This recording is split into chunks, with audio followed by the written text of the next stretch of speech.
सो good morning students.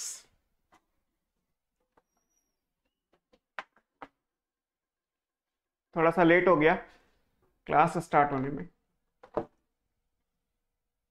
Okay, सो हमने morphology में कल रूट कंप्लीट किया था और फिर स्टेम स्टार्ट कर दिया था। रूट ग्रेविटी की तरफ ग्रो करता है तो हमने नेगेटिवली फोटोट्रॉपिक, पॉजिटिवली जियोट्रॉपिक इस तरीके से यूज किया। और उसके कंट्रास्ट में अगर हम शूट को लेके आएंगे तो वो टुवर्ड्स लाइट ग्रो कर रहा है, so positively phototropic, away from soil है या ग्रेविटी है तो हमने नेगेटिवली जियोट्रॉपिक लिखा।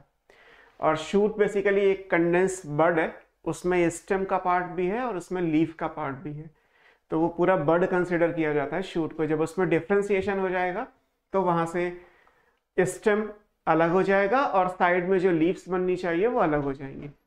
फिर अगर हम स्टेम की प्रॉपर्टी देखेंगे कि हम स्टेम को कैरेक्टराइज कैसे करते हैं, तो उसके लिए हमने फिर एक पॉइंट लिया कि स्टेम को कैरेक्टराइज करने का तरीका ये हो सकता है कि presence of nodes and internode, जहां नोड इंटरनोड प्रेजेंट होंगे वो स्टेम कहलाएगा, है ना। तो हमने नोड इंटरनोड्स के, और फिर उसके बाद उससे फ्लावर बन सकता है, ब्रांचेस बन सकती हैं, फ्लावर का ग्रुप यानी इन्फ्लोरेसेंस बन सकता है, लीफ अराइज हो सकती हैं, जितने भी इवन एडवेंटिशियस रूट्स भी अगर अराइज होती हैं तो वो भी बेसिकली नोड से ही अराइज होंगी। तो नोड की वजह से स्टेम या जो बर्ड्स हैं वो आगे डिफरेंट पार्ट्स में चेंज हो सकती हैं। रूट में नोड इंटरनोड नहीं होते, तो कोई भी चीज अगर अंडरग्राउंड भी है और उसमें अगर नोड इंटरनोड है देन डेफिनेटली वो स्टेम कंसिडर किया जाएगा, है ना। इसी बेस पे आगे हम स्टेम के डिफरेंट टाइप्स और उनके मॉडिफिकेशंस पे मूव करेंगे।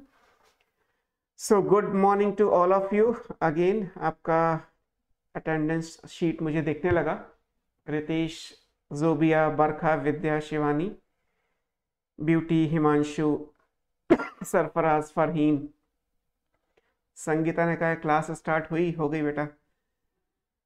देन उसके बाद Mehnaz, Harshita, Zobia, Dishank, Gunjan, Amit and all, Deepanshu, hello sir, hi बेटा, शिवानी एंड श्लोक पांडेल एट लास्ट जो मुझे दिखाई दे रहा है। So very good morning to all of you. अगली क्लास स्टार्ट करते हैं और क्लास में हमें पढ़ना है स्टेम। मैंने आपको कल स्टार्ट कर ही दिया था, एक शूट का स्ट्रक्चर बना के दिखाया था, है ना। ये स्लाइड कल वाले कंटेंट से ही ली गई है। अगर हम शूट एक बनाएंगे भी तो दिस इज टेक्निकली शूट। अब इसमें अगर मैं मान लो ये लाइंस अलग अलग हैं, लाइक ये नोड की लाइंस है, एक है, ये दूसरी है।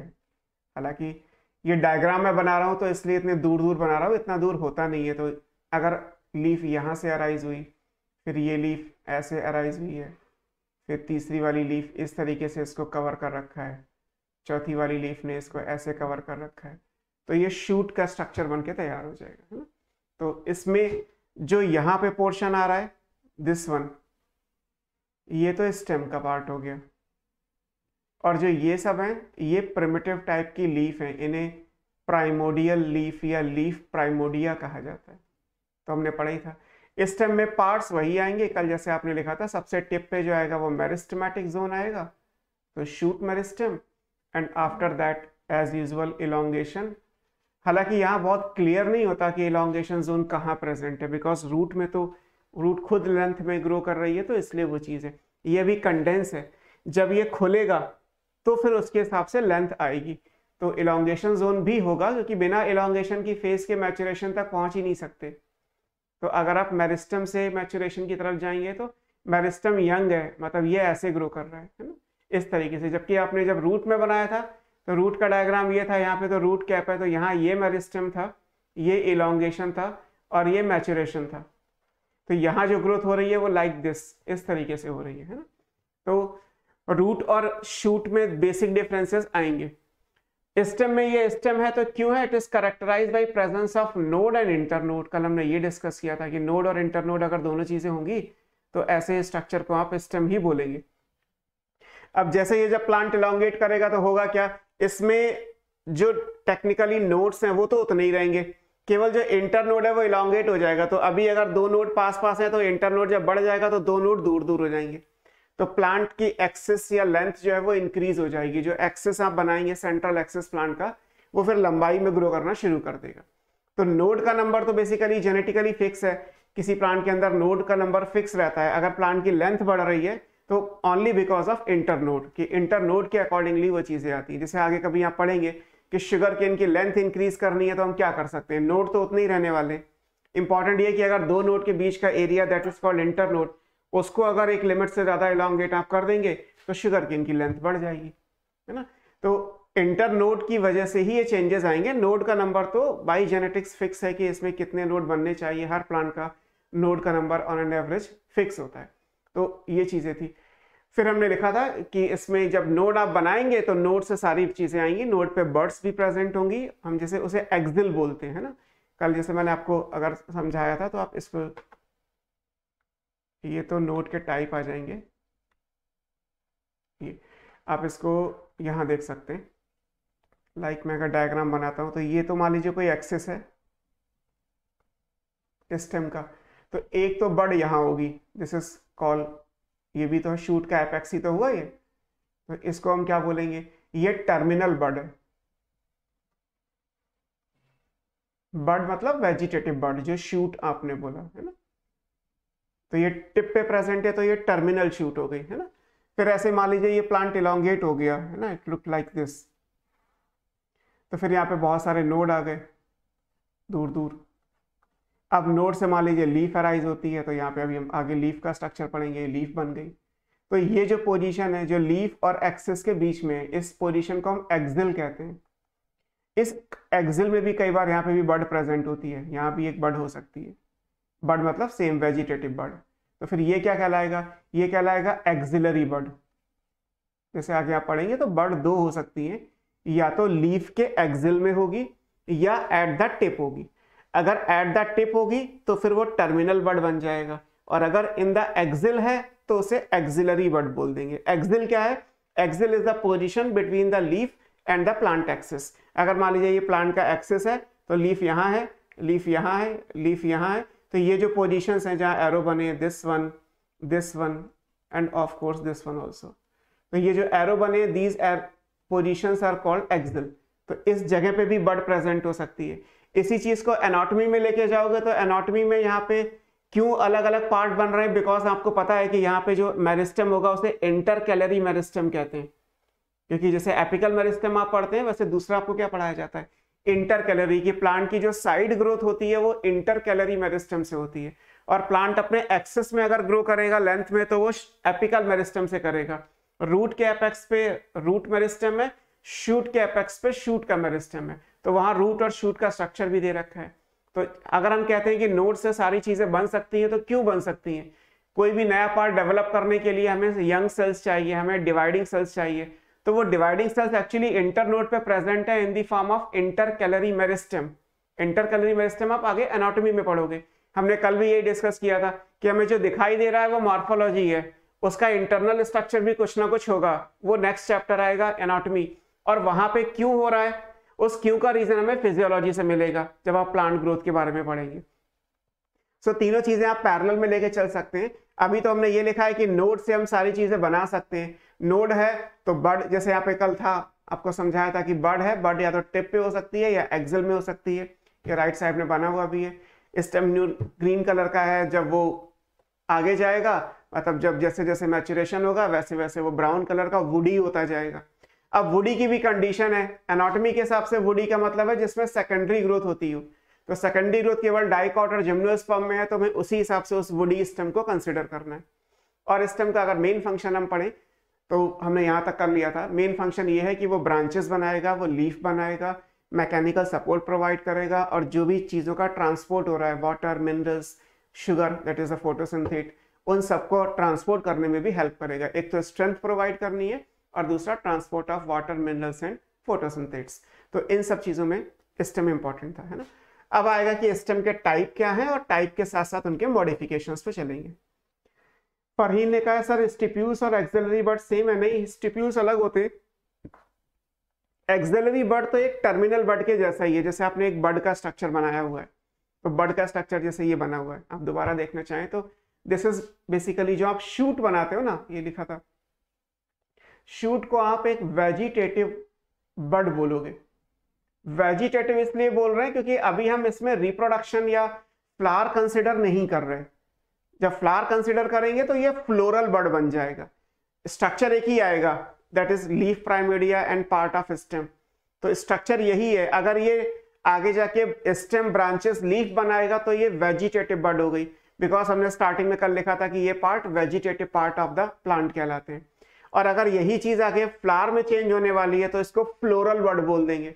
फिर वहां जाके लीफ जहां पे लिखा है वहां से कैलिक्स करोला और एंड्रोशियम्स बन जाएंगे, सेंटर का जो पॉइंट है वो कार्पेल में चेंज हो जाएगा। तो आप जब फ्लावर बनाएंगे तो फ्लोरल बड आ जाएगा। तो बड का तो मतलब बिल्कुल अलग है। बड मतलब part of stem, part of shoot, और उसमें लीफ के प्राइमोडिया भी होंगे, चाहे आप टिप पे बनाएं या साइड में एक्सिल में बनाएं। जहां तक स्टिप्यूल की बात है, स्टिप्यूल लीफ के बेस पे स्ट्रक्चर्स होते हैं, वो हम अभी आगे पढ़ेंगे लीफ में, तो वहां पे स्टिप्यूल आपको क्लियर हो जाएगा, है ना। अभी हम सिर्फ स्टेम पे फोकस करते हैं, अभी स्टिप्यूल थोड़ी देर में हम पहुंचेंगे जब लीफ पे, तो वहां डायग्राम में क्लियर हो जाएगा। अब आता है अंडरग्राउंड स्टेम। पहला टाइप, स्टेम जमीन के नीचे होगा तो अंडरग्राउंड कहलाएगा। दूसरा टाइप आएगा कि अगर सॉइल की सरफेस पे है, ट्रेल कर रहा है, मतलब हॉरिजॉन्टली ग्रो कर रहा है, तो मान लीजिए ये स्टेम है तो इसके नीचे का हिस्सा जो है वो सॉइल के कांटेक्ट में, ऊपर का हिस्सा एयर के कांटेक्ट में, तो इसे बोला जाएगा सब एरियल स्टेम। और अगर ये सीधा हो जाएगा तो ये पूरा एरियल स्टेम बन जाएगा। तो जमीन के नीचे है तो अंडरग्राउंड, सॉइल की सरफेस पे है इन द हॉरिजॉन्टल मैनर, तो उसको हम बोलेंगे सब एरियल। और अगर वो सीधा हो जाएगा, वर्टिकली ग्रो करेगा, तो उसको बोला जाएगा एरियल स्टेम। एरियल स्टेम सब जानते ही हैं, नॉर्मली हम स्टेम को एरियल स्टेम से कंसिडर कर लेते हैं, बट और भी पॉसिबिलिटी है। अब जैसे सबसे पहला जो है वो अंडरग्राउंड स्टेम में, अंडरग्राउंड स्टेम बेसिकली अगर हम मॉडिफिकेशंस की बात करेंगे, या मॉडिफिकेशंस भी पढ़ना है हमें और टाइप भी पढ़ने। तो टाइप और मॉडिफिकेशन से, मॉडिफिकेशन क्या है कि ये सब फ्लैशी है, मतलब ये फूड को स्टोर करेंगे, और इन सबसे वेजिटेटिव प्रोपगेशन भी हो सकता है, इन सबसे मल्टीप्लिकेशन भी प्लांट का बन जाएगा। तो वेजिटेटिव प्रोपगेशन और फूड स्टोरेज दोनों के लिए हम अंडरग्राउंड स्टेम्स को पढ़ते हैं। ये एक जनरलाइजेशन है, बाकी अभी हम देखते हैं क्या है। सबसे पहला क्या है, राइजोम। अब राइजोम क्या मतलब क्या है, जैसे हल्दी या अदरक होता है, ये सॉइल का लेवल है, सॉइल का लेवल है तो इस तरीके से मान लीजिए स्ट्रक्चर बन जाएगा। ये वैसे तो बना ही हुआ है वो ऊपर डायग्राम में, लेकिन आप ऐसे मान लीजिए कि ये अदरक की गांठ है ना, इस तरीके से। इस पर कुछ लाइंस पड़ी होती हैं, मार्केट में आप जिंजर आता ही है, आप जिंजर को देखना चाहो तो देख सकते हो, है ना, इस तरीके से लाइंस पड़ी होंगी।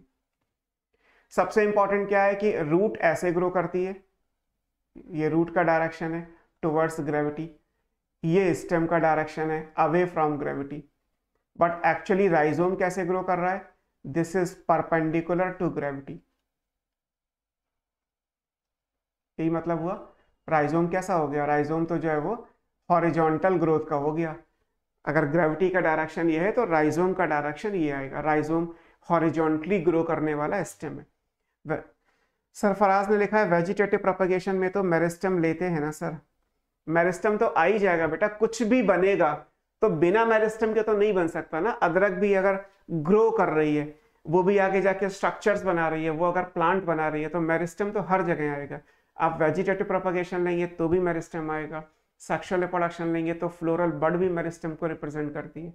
अगर वेजिटेटिव फेज ले रहे हैं तो भी है, अगर ब्रांच बन रही है तो भी मेरिस्टेम होगा, लीफ का नंबर अगर इंक्रीज हो रहा है तो भी मेरिस्टेम होगा, इन्फ्लोरेसेंस बन रहा है तो भी मेरिस्टेम होगा। बिना मेरिस्टेम के तो कोई स्ट्रक्चर नहीं आएगा, है ना।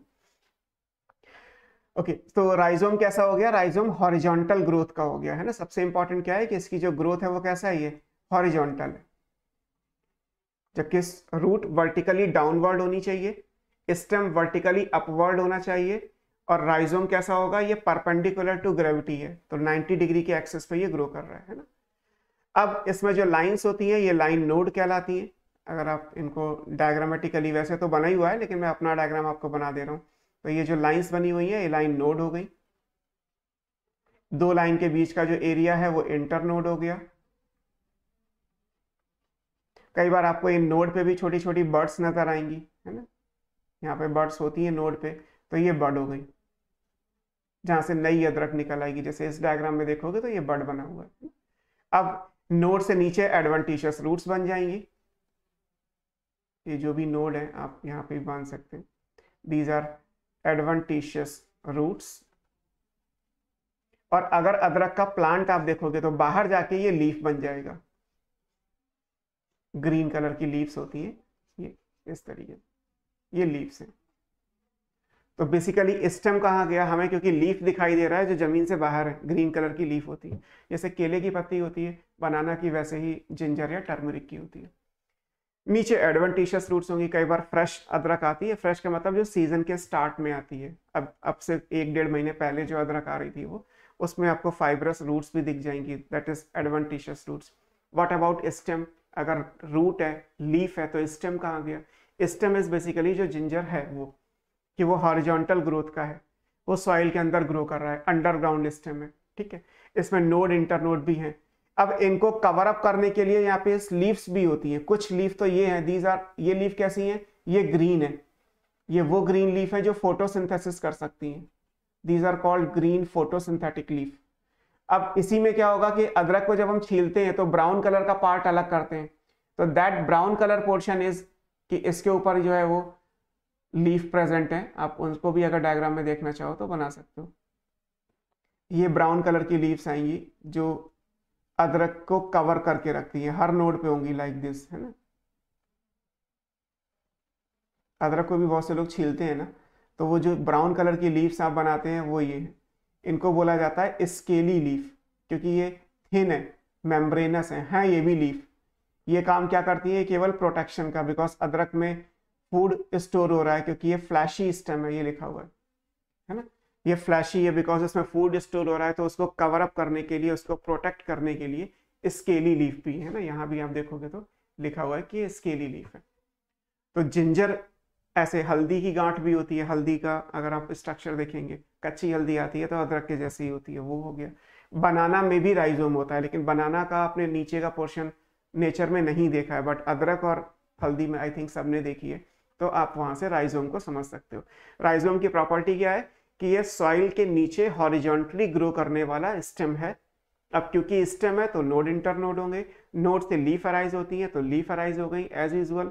एक्सेल में बड होती है तो बड यहाँ भी प्रेजेंट है एज यूजुअल। ग्रीन लीफ होती है, फोटोसिंथेसिस करेंगी एज यूजुअल। एक लेवल अप क्या हो गया, वो ये कि देयर आर फ्यू लीव्स जो उस स्टेम को because of fleshy cover up करके रखती हैं, उन लीफ को हम स्केली लीफ बोलते हैं या स्केल लीफ बोलते हैं। तो स्केली लीफ एडिशनल हो गया, हॉरिजॉन्टल ग्रोथ एडिशनल हो गई, और दूसरी चीज ये कि जो रूट्स है वो एडवेंटिशियस हैं, वो इंपॉर्टेंट है। अगर हम मॉडिफिकेशन की बात करेंगे तो ये फूड को स्टोर कर ही रहा है, अदरक हल्दी ये आप खाने में यूज कर रहे हैं, तो ये फ्लैशी स्टेम का एग्जाम्पल है, ये फूड को स्टोर करता है। अदरक का प्लांट लगाया जाता है तो अदरक को ही कट करके लगाया जाता है ना, तो it's also use for vegetative propagation, है ना। जिंजर, टर्मरिक, बनाना के अलावा आपने राइजोम और कहां पढ़ा था, वो ऑप्शन बताइएगा जो मैंने आपको पढ़ाया है। राइजोम का एग्जाम्पल अदर देन दीज जो आपके सामने है, लाइक जिंजर, टर्मरिक, बनाना, इनको अगर मैं छोड़ दूं तो आपने राइजोम और कहां पढ़ा है, और वो ऑप्शन जो मैंने आपको पढ़ाया है, मतलब हम जहां पे राइजोम को पढ़ चुके हैं, बताइए।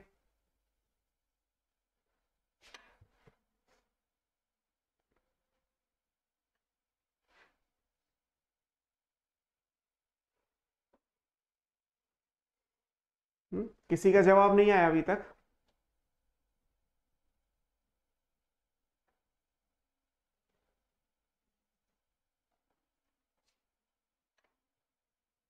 इक्विसेटम में दीपांशु गुप्ता, और ठीक है आंसर। इसके अलावा ऋतु ने टेरिडोफाइट लिखा हुआ है। बेटा टेरिडोफाइट में तो बहुत सारे हैं, टेरिडोफाइट में तो स्लैजिनेला भी है, बट वहां तो राइजोम नहीं होता। शिवानी ने भी टेरिडोफाइट लिखा है। फिर ऋतु ने फर्न किया है, fern is the right answer. Fern में राइजोम आपको मैंने पढ़ाया है, और इक्विसेटम के डायग्राम में भी राइजोम बना हुआ था, है ना। तो राइजोम आपने बेसिकली जो है वो इक्विसेटम में पढ़ा हुआ है, एनसीईआरटी के इक्विसेटम के डायग्राम में राइजोम मेंशन है, और फर्न में राइजोमेटा सिस्टम होता है, ये भी हमने पढ़ा था। जिम्नोस्पर्म में नहीं था, एंजियोस्पर्म के एग्जाम्पल आपके सामने है। ब्रायोफाइट में राइजोम होता नहीं। तो मतलब जब भी कभी मॉर्फोलॉजी के क्वेश्चंस में और एग्जाम्पल ढूंढे जाएंगे तो उनका आंसर आपको प्लांट किंगडम से ही निकालना पड़ेगा कि क्या हमने ब्रायोटेरिडो जिम्नो एंजियो में से कोई ऐसी चीज पढ़ी है।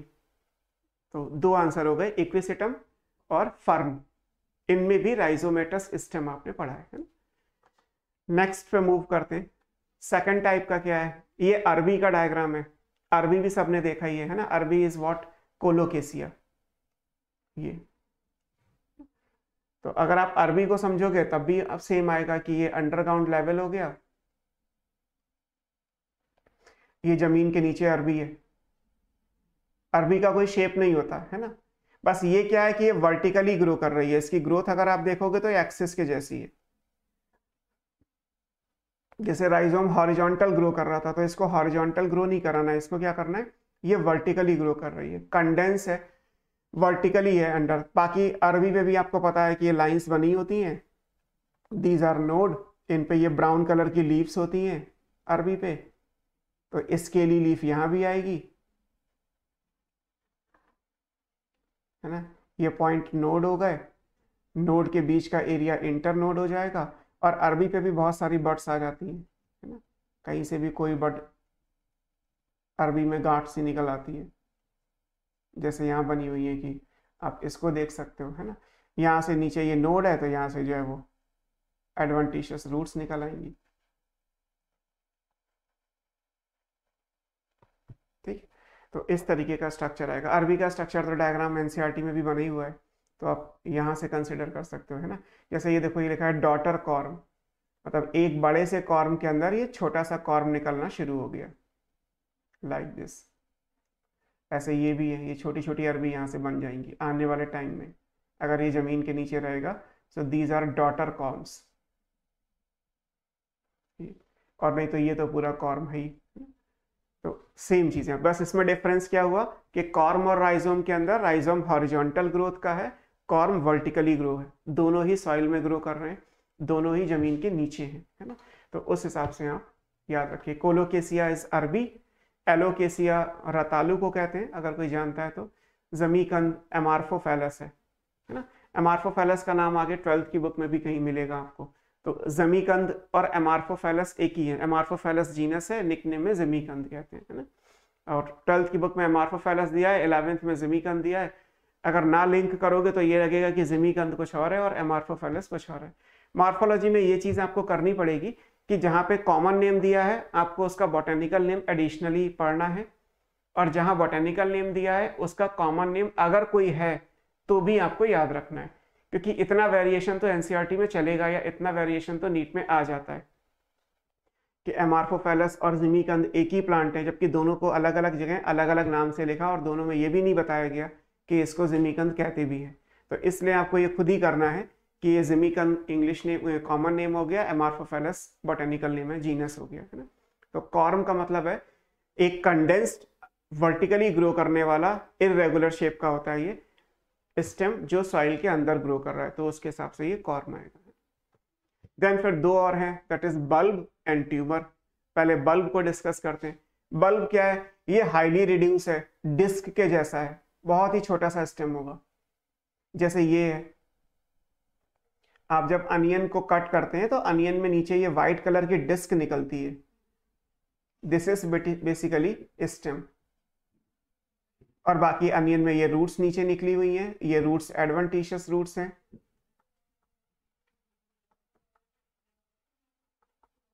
अनियन में लीफ तीन तरीके की होती है। जो एक सबसे बाहर लीफ होती है अनियन में, वो आप जानते ही हैं कि वो स्केली लीफ है, अनियन को प्रोटेक्ट करने के लिए है ना। तो जो बाहर लीफ आएगी वो क्या है, स्केली लीफ है। स्केली लीफ राइजोम में भी प्रेजेंट है, कॉर्म में भी प्रेजेंट है, अनियन में भी प्रेजेंट है। अंदर जितनी भी लीफ होंगी दीज आर फ्लैशी, ये फ्लैशी लीफ है जो अंदर वाली है। जो एडिबल पोर्शन है वो फ्लैशी है, ये एडिबल है जो अनियन में आप खाते हैं। और अगर ये स्प्रिंग अनियन होता तो बाहर ग्रीन कलर की लीफ होती है। ये अगर मान लीजिए हरा वाला पे आ जाए तो यहाँ पे ग्रीन कलर की लीफ भी आएंगी, ग्रीन फोटोसिंथेटिक लीफ भी होंगी। तो अनियन में लीफ अलग अलग तरीके से प्रेजेंट है। तो ये इंपॉर्टेंट हो गया कि एक अनियन का डायग्राम अगर आप बनाएंगे तो उसमें आपको सारी चीजें समझ में आएंगी। अब स्टेम यहाँ पे क्या है, वो छोटा डिस्क के जैसा स्ट्रक्चर जो यूजुअली सैलेड प्रिपरेशन के टाइम पे हम कट कर देते हैं। हमने प्याज को छीला और उसके बाद एक वो डिस्क के जैसा येलो कलर का जो पार्ट है वो निकाल दिया, that is basically the stem is. बाकी अनियन में जो पोर्शन ऊपर आपको दिखाई दे रहा है वो सारा लीफ का पोर्शन है। ग्रीन कलर की लीफ होंगी अगर स्प्रिंग अनियन है तो, अगर स्टोरेज वाला अनियन है तो उसमें एक प्याज का छिलका ब्राउन या पिंक कलर का, और अंदर जितना भी एडिबल पोर्शन है अनियन का वो सारा फ्लैशी लीफ कहलाएगा। तो उसके हिसाब से ये आ जाएंगी, है ना। एग्जाम्पल में ऑनियन दिया है, गार्लिक दिया है, ये आ सकते हैं। लिली में भी होता है, लिलिएसी फैमिली में बल्ब होते हैं, लिलिएसी फैमिली आगे हमें पढ़नी है तो एग्जाम्पल आप लिलिएसी फैमिली लिख सकते हैं, है ना। अनियन गार्लिक भी लिलिएसी के ही एग्जाम्पल है। लिलिएसी का तो कैरेक्टरिस्टिक है कि वहाँ बल्ब प्रेजेंट होते हैं। चौथा जो आएगा वो ट्यूबर है। Tuber is the potato, simple example है। पोटैटो को अगर आप देखोगे तो ये स्वेलन है, कहीं से भी फूल जाएगा, ट्यूबरस आउटग्रोथ है। पोटैटो की जो आईज होती है ना, नीट का ही क्वेश्चन है कि ये पोटैटो पे जो आईज होती है, ये आईज क्या रिप्रेजेंट करती है, लिखा है आई, ये आई क्या रिप्रेजेंट करती है। जो पोटैटो की आई होती है बेसिकली ये एक्सिलरी बर्ड है, ये क्या है, एक्सिलरी बर्ड है। और इसका मतलब यहाँ पे क्या होगा, नोड प्रेजेंट होगा, क्योंकि एक्सिलरी बर्ड आप कहाँ बनाते हो, नोड पे। नोड से लीफ अराइज होती है, उसी के एक्सिल में जो बर्ड होती है उसी को एक्सिलरी बर्ड कहते हैं, है ना। यही जर्मिनेट करेगी। तो कई बार ये होगा कि आलू में जर्मिनेशन शुरू हो जाता है तो जर्मिनेटिंग आई बर्ड्स बन जाती है ना। और फिर बीच का जो एरिया है वो सारा इंटरनोड है, कहीं से भी बना लीजिए। पोटैटो में नोड तो आपको समझ में आ ही गया, नोड के बीच का एरिया जो है वो इंटरनोड बन जाएगा। तो एक्सिलरी बर्ड, स्केली लीफ, सब जगह, है ना। तो ये 4 टाइप के अंडरग्राउंड स्टेम होते हैं, है ना। These are 4 type of underground stem, clear. अब अगर हम चारों में देखें, चारों हमने कौन कौन से पढ़ लिए, हमने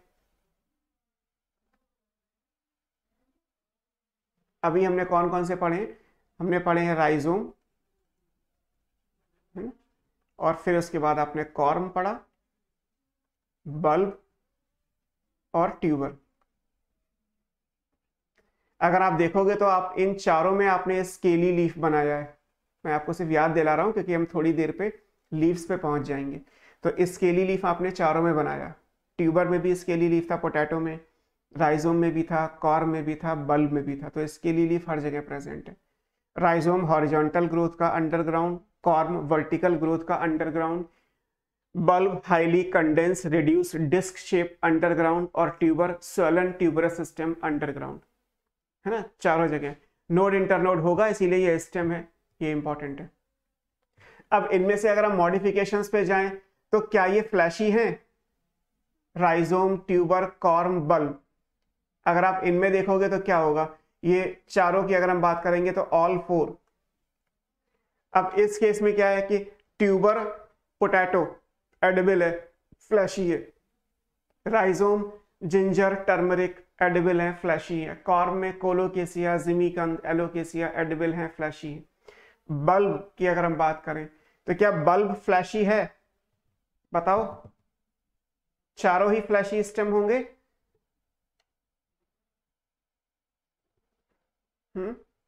अगर हम इनको मॉडिफिकेशन में लिखते कि ये फ्लैशी है, फ्लैशी का मतलब क्या था, स्टोरेज स्टेम, स्टेम मतलब अंडरग्राउंड स्टेम।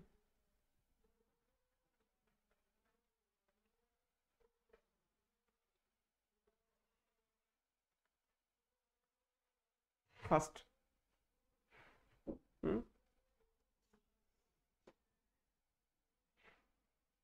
ओके, किस किस का आंसर आ गया। अंशिका ने यस लिखा है, हिमांशी ने यस लिखा है, गुंजन ने भी यस लिखा है। फिर से देखो पीछे बैक में, ये रहा बल्ब। बल्ब में क्या स्टेम फ्लैशी है, देखो क्या लिखा है यहाँ पे, the fleshy leaves of onion. Onion में या गार्लिक में जो एडिबल पोर्शन है दैट इज नॉट स्टेम, वो लीफ है। वो तो डायग्राम एक साथ दे दिया, थोड़ी देर में हम लीफ पढ़ने लगेंगे। तो क्योंकि डायग्राम वहां पे दे रखा है इसलिए लीफ के बारे में भी बता दिया गया। अनियन गार्लिक में तो केवल रिड्यूस है ना, डिस्क शेप स्ट्रक्चर है, डिस्क शेप स्ट्रक्चर है, तो स्टेम तो फ्लैशी नहीं है ना। तो फ्लैशी या स्टोरेज स्टेम कौन से आएंगे, all underground stem except bulb. ये याद रखना पड़ेगा, है ना, all underground stem except bulb. तो वो फ्लैशी में काउंट कर सकते हो, मतलब राइजोम फ्लैशी है, कॉर्म फ्लैशी है, ट्यूबर फ्लैशी है, बल्ब फ्लैशी नहीं है। बल्ब में जो पार्ट फ्लैशी है वो लीफ है, तो वो चीज लीफ में आएगी। अभी हम स्टेम की बात कर रहे थे, है ना, तो ये चीज इंपॉर्टेंट हो गई, है ना, एक्सेप्ट बल्ब, ये इसलिए इंपॉर्टेंट है। दूसरा मॉडिफिकेशन अगर हम कहें कि वेजिटेटिव प्रोपगेशन, इसमें चारों ऑप्शंस आएंगे, बताओ। Vegetative propagation by underground stem,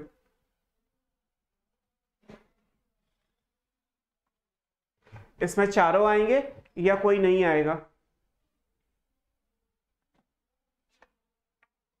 next,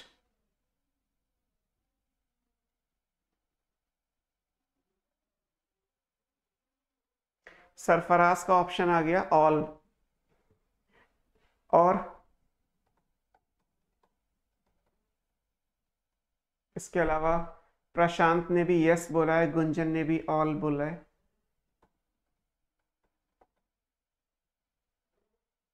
बाकी लोगों का आंसर क्या है? ओके, सब आ गए। बरखा सारे होंगे, मैनास except rhizome, Zobia all, Shivani yes all. अब तो मैनास का भी गलत हो गया क्योंकि राइजोम तो वेजिटेटिव प्रोपगेशन करता है, और बाकी सब ने ऑल बोला है मैनास को छोड़ के। गलत बाकी सब का भी है, बिकॉज सारे वेजिटेटिव प्रोपगेशन नहीं करते। बल्ब से वेजिटेटिव प्रोपगेशन नहीं होता। अनियन गार्लिक को काट के नहीं लगा सकते हैं आप, कि एक अनियन को आपने आधे आधा कर दिया या 4 टुकड़े कर दिए और फिर सोचे उससे 4 अनियन बन जाएंगे, तो ऐसा पॉसिबल है क्या? ऐसा पॉसिबल नहीं है। और वैसे तो ये सबसे ऊपर लिखा हुआ है, अगर आप स्लाइड पे भी ध्यान देते तो यहाँ सबसे पहले यही लिखा था, except the bulb all are modified for food storage and serve as vegetative propagule organ of perennation, है ना। तो यहां भी क्या है, ऑल एक्सेप्ट बल्ब, है ना। तो ये इंपॉर्टेंट है ना। सरफराज सर, बट आपने कहा कि सब आ जाएंगे वेजिटेटिव प्रोपगेशन में। जब मैंने स्टार्टिंग में आपको ये लाइन बोली थी, ये generally for food storage and vegetative propagation, तब भी मैंने ये बोला था कि ये जर्नल है स्टेटमेंट। अभी हम आगे एक एक करके देखते हैं। अनियन और गार्लिक के बल्ब वेजिटेटिव प्रोपगेशन में पार्टिसिपेट नहीं करते, है ना। तो बल्ब का एग्जाम्पल अगर अनियन गार्लिक है, अनियन में तो प्रॉपर सीड आता है, प्याज के बीज आते हैं, प्रॉपर छोटे छोटे सीड्स होते हैं, जिनसे हम अनियन का छोटा सा प्लांट बनाते हैं, फिर उनको उखाड़ के दोबारा से अलग अलग दूरी कर पे लगाते हैं, तब अनियन गार्लिक को ग्रो कराया जाता है। तो बल्ब से वेजिटेटिव प्रोपगेशन नहीं होगा, अनियन गार्लिक में ये चीज पॉसिबल नहीं है। फूड स्टोरेज भी अनियन गार्लिक में स्टेम नहीं करता, बल्ब में स्टेम फूड स्टोर नहीं करता, वहां लीफ, फ्लैशी लीफ है जो फूड को स्टोर करेंगी। तो इसलिए आपको ये ध्यान रखना है, वहां तो जर्नली लिखा था, बिकॉज बल्ब को छोड़ के बाकी सारे केस में आप अंडरग्राउंड स्टेम अगर कंसिडर करते हैं तो सबसे प्रोपगेशन भी हो रहा है और सब फूड को स्टोर भी कर रहे हैं। हालांकि presence of scaly leaf is characteristic to all, ये मॉडिफिकेशन नहीं है क्योंकि ये तो लीफ का मॉडिफिकेशन है, बट फिर भी अभी ये लीफ हम पढ़ेंगे थोड़ी देर में, तो आपको ये याद रखना है कि हाँ, स्केली लीफ सब में प्रेजेंट है। ट्यूबर, राइजोम, कॉर्म, बल्ब सभी में स्केली लीफ प्रेजेंट होती है ना। छोटी छोटी मिस्टेक्स होती हैं, लेकिन फिर ऐसे क्वेश्चंस गलत हो जाएंगे। क्वेश्चन तो एनसीईआरटी का होगा लेकिन आप गलत कर देंगे, तो इसलिए आपको फोकस करना है कि अच्छा कहाँ कितनी बात अप्लाई करनी है ना। मैंने जब क्वेश्चन किया था आपने, तो मैंने जर्नलाइजेशन ही बोला था बेटा। Okay sir, continue. Tuber, tuber MEB क्या लिखा हुआ है बेटा? हर्षित वर्मा, ट्यूबर में भी ओके, ठीक है। तो आपको बल्ब बस केवल याद रखना है कि बल्ब एक अंडरग्राउंड स्टेम का मॉडिफिकेशन तो है, बट क्योंकि वो highly reduce disc shape structure है, इसलिए उस स्टेम वाले पोर्शन से ना तो वेजिटेटिव प्रोपगेशन होगा और ना ही वो फूड को स्टोर करेगा। उसके अलावा जितने भी हैं वो फूड को भी स्टोर करेंगे और उनसे वेजिटेटिव प्रोपगेशन भी होगा, ठीक है। अगले चीज पे चलते हैं। नेक्स्ट जो सेकंड टाइप आएगा that is sub aerial stem. Sub aerial का मतलब है ये सॉइल की सरफेस पे है, एयर के कांटेक्ट में भी है, सॉइल के कांटेक्ट में भी है, तो आधे एरियल है आधे सॉइल में है, तो सब एरियल लिखा। हमें टाइप भी पढ़ना है और हमें फिर मॉडिफिकेशन भी पढ़नी है। अब ये सीधे खड़े क्यों नहीं हो सकते, इनकी एक प्रॉब्लम है कि ये वीक स्टेम है, इनके अंदर एक्चुअली स्ट्रेंथ नहीं है। अगर हम पकड़ के सीधा भी खड़ा करेंगे तो जैसे ही छोड़ेंगे वैसे ही पौधा गिर जाएगा अपने आप। ये इस तरीके से है, आपने जैसे सपोर्ट हटाया फिर ये अपने आप खुद ही बाई वेट नीचे गिर जाएगा, और नीचे गिरेगा तो जहां जहां नोड कांटेक्ट में आएंगे सॉइल के वहां से रूट्स अराइज हो जाएंगी, तो ये हर डायरेक्शन में ग्रो कर जाएंगे, हॉरिजॉन्टली फैलते चले जाएंगे, क्रीपिंग रेंग के ग्रो करने वाले प्लांट बन जाएंगे। वेजिटेटिव प्रोपगेशन इनमें सबसे हो जाएगा। यहाँ पे कोई जर्नल नहीं लिखा हुआ है, यहाँ पे लिखा है सर्व एज वेजिटेटिव प्रोपग्यूल। फ्लैशी कोई नहीं है और वेजिटेटिव प्रोपगेशन सबसे हो जाएगा, सबको काट के आप मल्टीप्लाई कर सकते हो, है ना। सरफराज ने मनी प्लांट लिखा हुआ है, मनी प्लांट में ये पॉसिबिलिटी नहीं है। मनी प्लांट अब बहुत उस इन सब के कंपैरिजन में तो अच्छी खासी स्ट्रेंथ को कैरी करता है। और फिर वहां पे जो सपोर्ट करने का स्ट्रक्चर है वो आपने क्लाइंबिंग रूट्स पढ़ी है, तो उनके स्टेम में कोई चेंजेस नहीं किया नेचर ने, उनकी रूट्स में चेंजेस किया कि उनकी रूट्स हर नोड से अराइज होती हैं और वो उसको सपोर्ट प्रोवाइड करने में हेल्प करती हैं, तो वो क्लाइंबिंग रूट के एग्जाम्पल में आएगा, स्टेम में नहीं, है ना। अब सब एरियल स्टेम भी 4 डिफरेंट टाइप्स के हैं, जैसे अंडरग्राउंड 4 टाइप्स के थे वैसे सब एरियल भी 4 टाइप्स के। सबसे पहला क्या दिया है, रनर। अब रनर का मतलब क्या है कि जैसे ग्रासेस में होता है कि मान लीजिए सॉइल का लेवल है, अगर ग्रास में एडवेंटिशियस रूट सिस्टम होता है, मोनोकॉट है, प्लांट अगर हम पकड़ के सीधा करेंगे तो ये ऐसे आएगा, यहां से नोड है ये, लेकिन होगा क्या, क्योंकि ये वीक है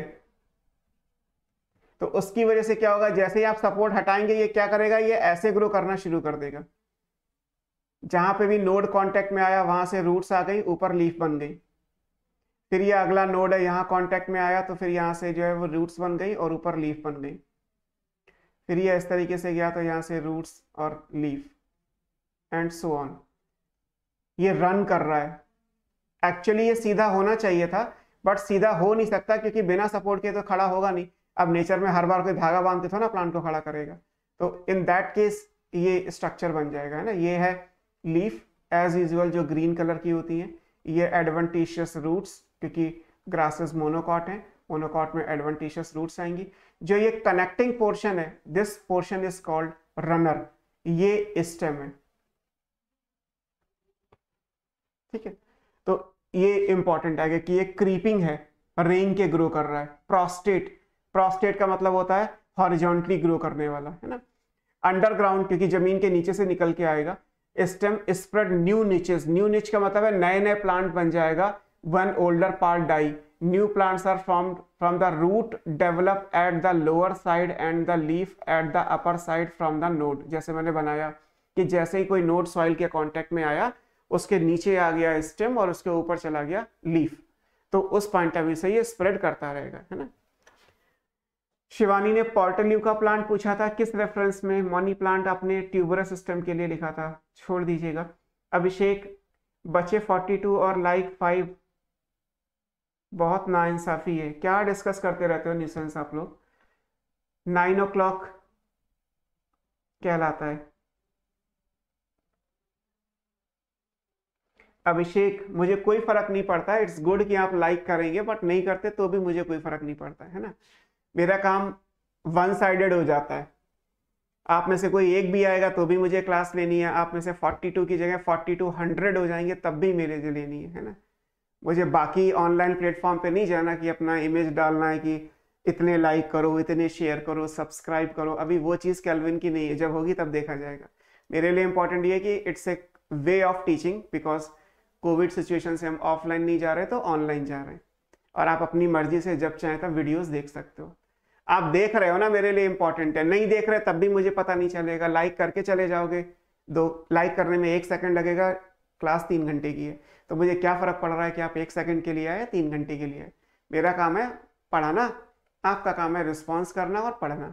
तो ठीक है जैसा भी है, बट कंटेंट पे फोकस करिए। मैं आपको जितना पढ़ा रहा हूँ उतना ही याद रखना है ना। हज़ारों एग्जाम्पल हैं, अगर मैं ग्रास की जगह एग्जाम्पल लिखना शुरू करूँगा ना रनर के, तो हज़ारों एग्जाम्पल्स आ जाएंगे और कुछ नहीं याद हो सकता।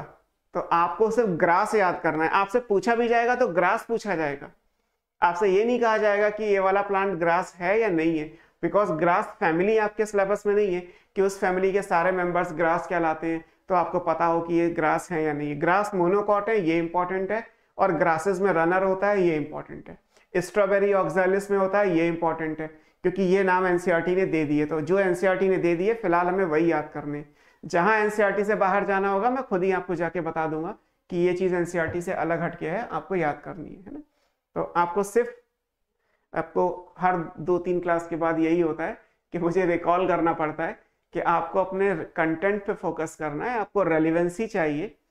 अगर आपको नेचर के हिसाब से चीजें पढ़नी है तो बहुत कुछ है बॉटनी में पढ़ने के लिए, फिर आप मेडिकल छोड़ दीजिए, फिर आप प्रॉपर 12th आपने कर ही लिया है, अब आप प्रॉपर पहले बीएससी बॉटनी कीजिए, फिर एमएससी बॉटनी कीजिए, फिर आप डॉक्टरेट करिए। जिस फील्ड में एक्सपर्टाइज होना चाहते हैं हो सकते हैं, है ना। तो ये आपने चूज किया कि आपको एमबीबीएस करना है, और एमबीबीएस करना है तो बिलीव मी इससे ज़्यादा बॉटनी आपको पूरी लाइफ में कोई नहीं पढ़ाएगा।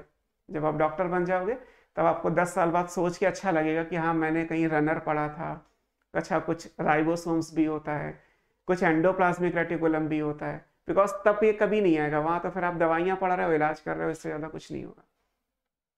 तो आपके लिए बॉटनी सिर्फ एक स्टेप है जिसपे पैर रख के आपको एमबीबीएस के कॉलेज में पहुँचना है। इससे ज़्यादा मुझे नहीं लगता आपकी लाइफ में बॉटनी का फर्दर कोई रोल आएगा, अनटिल अनलेस आप ये फील्ड ना चेंज कर दो, है ना। तो इसलिए जितना है आप इतना ही याद कर लीजिए। अभी इसी में से पूछूंगा तो फिर आंसर गलत हो जाते हैं, तो पहले जो एग्जाम्पल्स दे रखे हैं उन्हीं पे फोकस करिए, हो जाएगा, है ना। सो ग्रासेस, स्ट्रॉबेरी, ऑक्सैलिस। ग्रासेस आपके सामने हैं, स्ट्रॉबेरी का प्लांट किसी ने देखा है तो ठीक है, नहीं तो याद कर लीजिए। ऑक्सैलिस का ये फिगर बना हुआ है, ये जो एनसीईआरटी ने फिगर दिया है ये ऑक्सैलिस का है, जहाँ पे लिखा है कि रूट्स अराइज हो रही है फ्रॉम द नोड। ये डायग्राम ऑक्सैलिस का ही बना हुआ है, दिस प्लांट इज ऑक्सैलिस, है ना। ऑक्सैलिस की लीफ सावर खट्टी होती है, तो हर्बेशियस प्लांट है, खट्टी बूटी कहते हैं, छोटे येलो कलर के फ्लावर आते हैं, इनकी पत्तियों को तोड़ के हम ऐसे ही खा लेते थे। तो ऑक्सैलिस स्ट्रॉबेरी ग्रासेस, इंपॉर्टेंट ये कि ये वीक है इसलिए ये सीधा नहीं हो सकता, अगर आप ऐसे जाएंगे तो ये नहीं जा सकता, ये बेंड करके नीचे आ जाएगा। नीचे आने पे जैसे ही कोई नोड सॉइल के कांटेक्ट में आएगा उस नोड से एडवेंटिशियस रूट्स और ऊपर एरियल लीफ बन जाएंगी। फिर मान लीजिए ये जैसे ही आगे ब्रांच जा रही है इस डायरेक्शन में, लेकिन जैसे ये हैवी हुई और ये ब्रांच नीचे झुक के आई, फिर यहाँ पे जो है वो रूट्स बन जाएंगी, फिर यहाँ लीफ निकल आएंगी, फिर ये धीरे से ब्रांच गई। हर बार कोशिश तो यही होती है कि ब्रांच ऊपर जाए, बट जैसे बाय वेट वो नीचे झुकती है और नोड सॉइल के कांटेक्ट में आएगा, जैसे यहाँ लिखा है roots arising from the node, तो जैसे ये नोड सॉइल के कांटेक्ट में आएंगे यहाँ से नए नए प्लांट्स बनना शुरू हो जाते हैं। So that connecting portion is simply called runner, है ना। अब बताओ आप लोग, ऑक्सैलिस आपने और कहाँ पढ़ा है? जहां मैं पूछ रहा हूँ वो बताओ, क्योंकि मैं आपसे वो पूछ रहा हूँ जो एनसीईआरटी में है। बताओ अगर आपको एडवांस में पता है तो।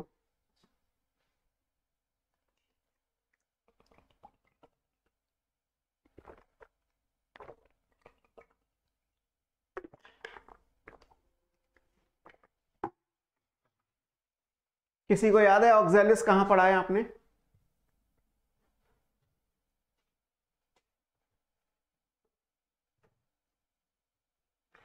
सरफराज ने लिखा था सर ग्रास की इस प्रॉपर्टी की वजह से उन्हें डायरेक्टली लार्ज क्वांटिटी में कहीं भी लगा सकते हैं ना। हाँ कहीं भी लगा दीजिए, आप एक छोटा सा टुकड़ा भी ग्रास का छोड़ दोगे तो वो पानी देते रहिए, वो सारे डायरेक्शन को कवर कर लेगी। अगर आपने क्रिकेट स्टेडियम में या कभी पार्क में ग्रास को लगते हुए देखा हो तो ग्रास को मिट्टी के साथ उखाड़ के उसके बेड बनाए जाते हैं, चौकोर बेड, जैसे कारपेट होती है ना रोल की भी, वैसे ग्रास के बेड आते हैं, वो कारपेट बिछा दी जाती है और बस पानी दे दिया जाता है, थोड़े दिनों के अंदर वो आ जाएगा, है ना। फरहीन का आंसर आया है सबसे पहले, ऑक्सैलिस और कॉमिलियाना में दोनों टाइप के फ्लावर होते हैं। सरफराज सर स्कूल में देखा था, हाँ जो देखा था वो सही था, और मेरे क्वेश्चन का आंसर सबसे पहले फरहीन नाज ने दिया। ऑक्सैलिस और कॉमिलियाना में दोनों टाइप के फ्लावर होते हैं। 12th की बुक में लिखा है ऑक्सैलिस कॉमिलियाना, ये प्लांट ऐसे हैं जहां पे दोनों टाइप के फ्लावर होते हैं। दोनों टाइप के फ्लावर का मतलब है जो ओपन होते हैं और जो नहीं ओपन होते हैं, है ना।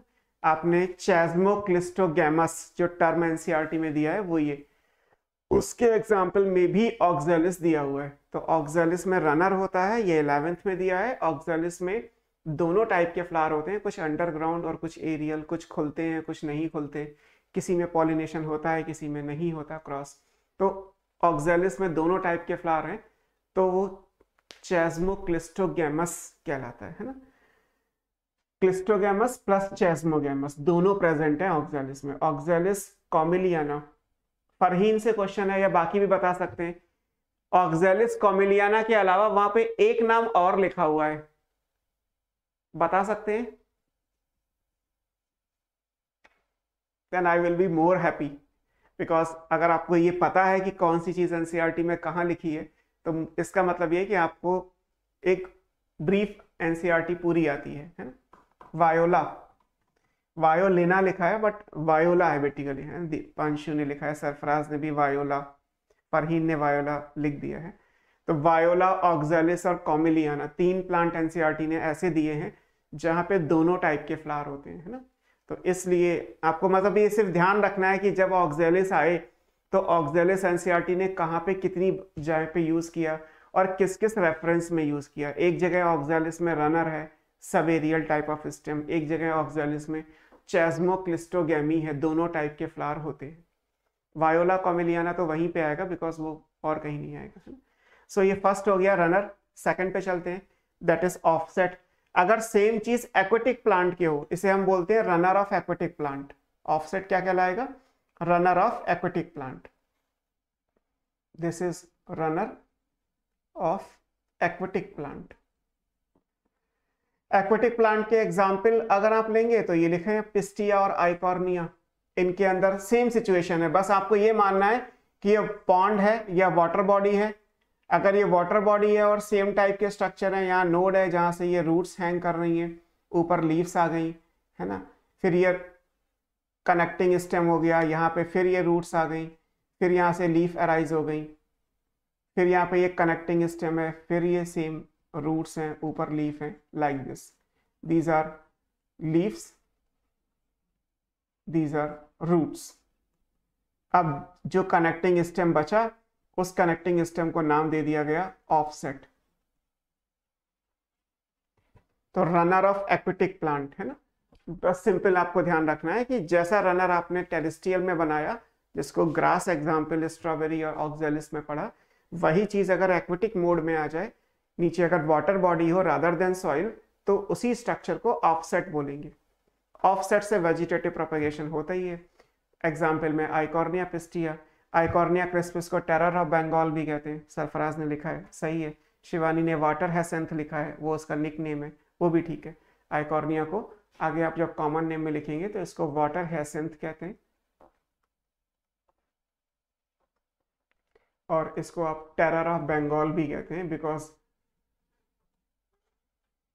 ये आप इन्वायरमेंटल पोल्यूशन में या बायोडाइवर्सिटी में भी पढ़ोगे तो ये चीज़ें आएंगी, और 12th में भी आइकॉर्निया कई सारी जगह आएगा, है ना। और आइकॉर्निया पिस्टिया फ्लोटिंग हाइड्रोफाइट्स हैं, तैरने वाले हाइड्रोफाइट हैं, पानी में है तो हाइड्रोफाइट, बट ये ऊपर रहते हैं, तैरते हैं, नीचे डूबते नहीं हैं।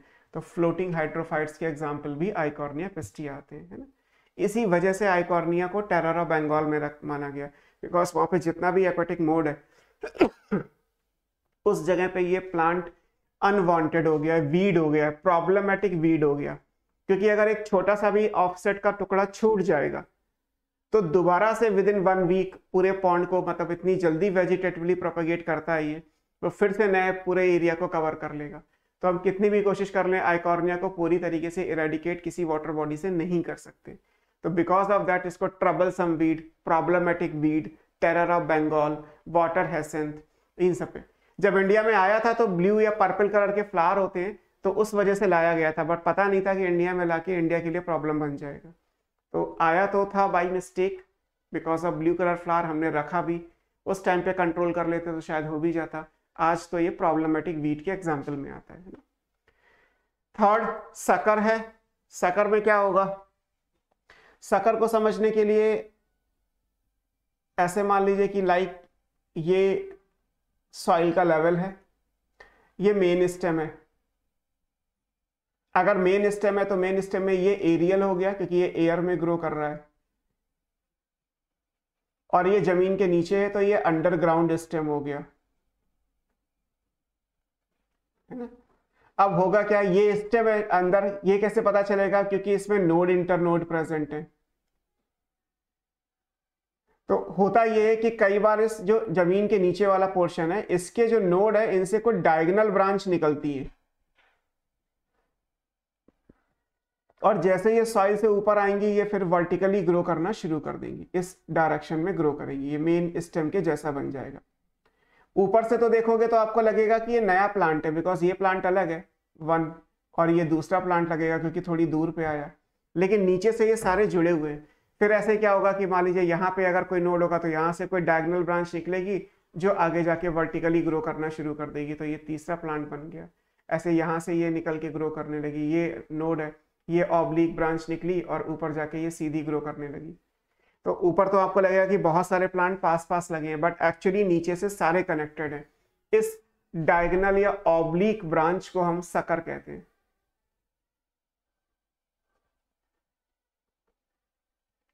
ये सकर है, सकर का मतलब सक करना, न्यूट्रिशन विड्रॉ करना। तो एक्चुअली जो ये प्लांट्स हैं 2 और 3 जो मैंने लिख दिए, इनके नीचे कोई रूट सिस्टम नहीं है। अगर मिट्टी को हटाया जाए तो सारे प्लांट एक दूसरे से इंटरकनेक्टेड आपको दिखाई देंगे, तो ऐसे सिचुएशन में इसको सकर बोला जाता है ना। यहाँ लिखा है कि लेटरल ब्रांच है, साइड में ब्रांच निकली है, ब्रांचेस वैसे भी साइड में निकलती हैं, बट इंपॉर्टेंट क्या है कि ये ऑब्लिक निकली। उसके बाद from the basal and underground portion of the main stem, जो बेस में या अंडरग्राउंड पोर्शन है मेन स्टेम का, वहां से निकली, जैसा बना के दिखाया। थोड़े दूर तक ये हॉरिजॉन्टली गई और उसके बाद सॉइल से आने के बाद लिखा है come out obliquely upward giving rise to leafy shoots. ऊपर आके फिर ये बन जाएंगी शूट्स, यहाँ से लीफ निकल आएंगे, ब्रांचेस निकल आएंगे, ग्रो कर जाएगा।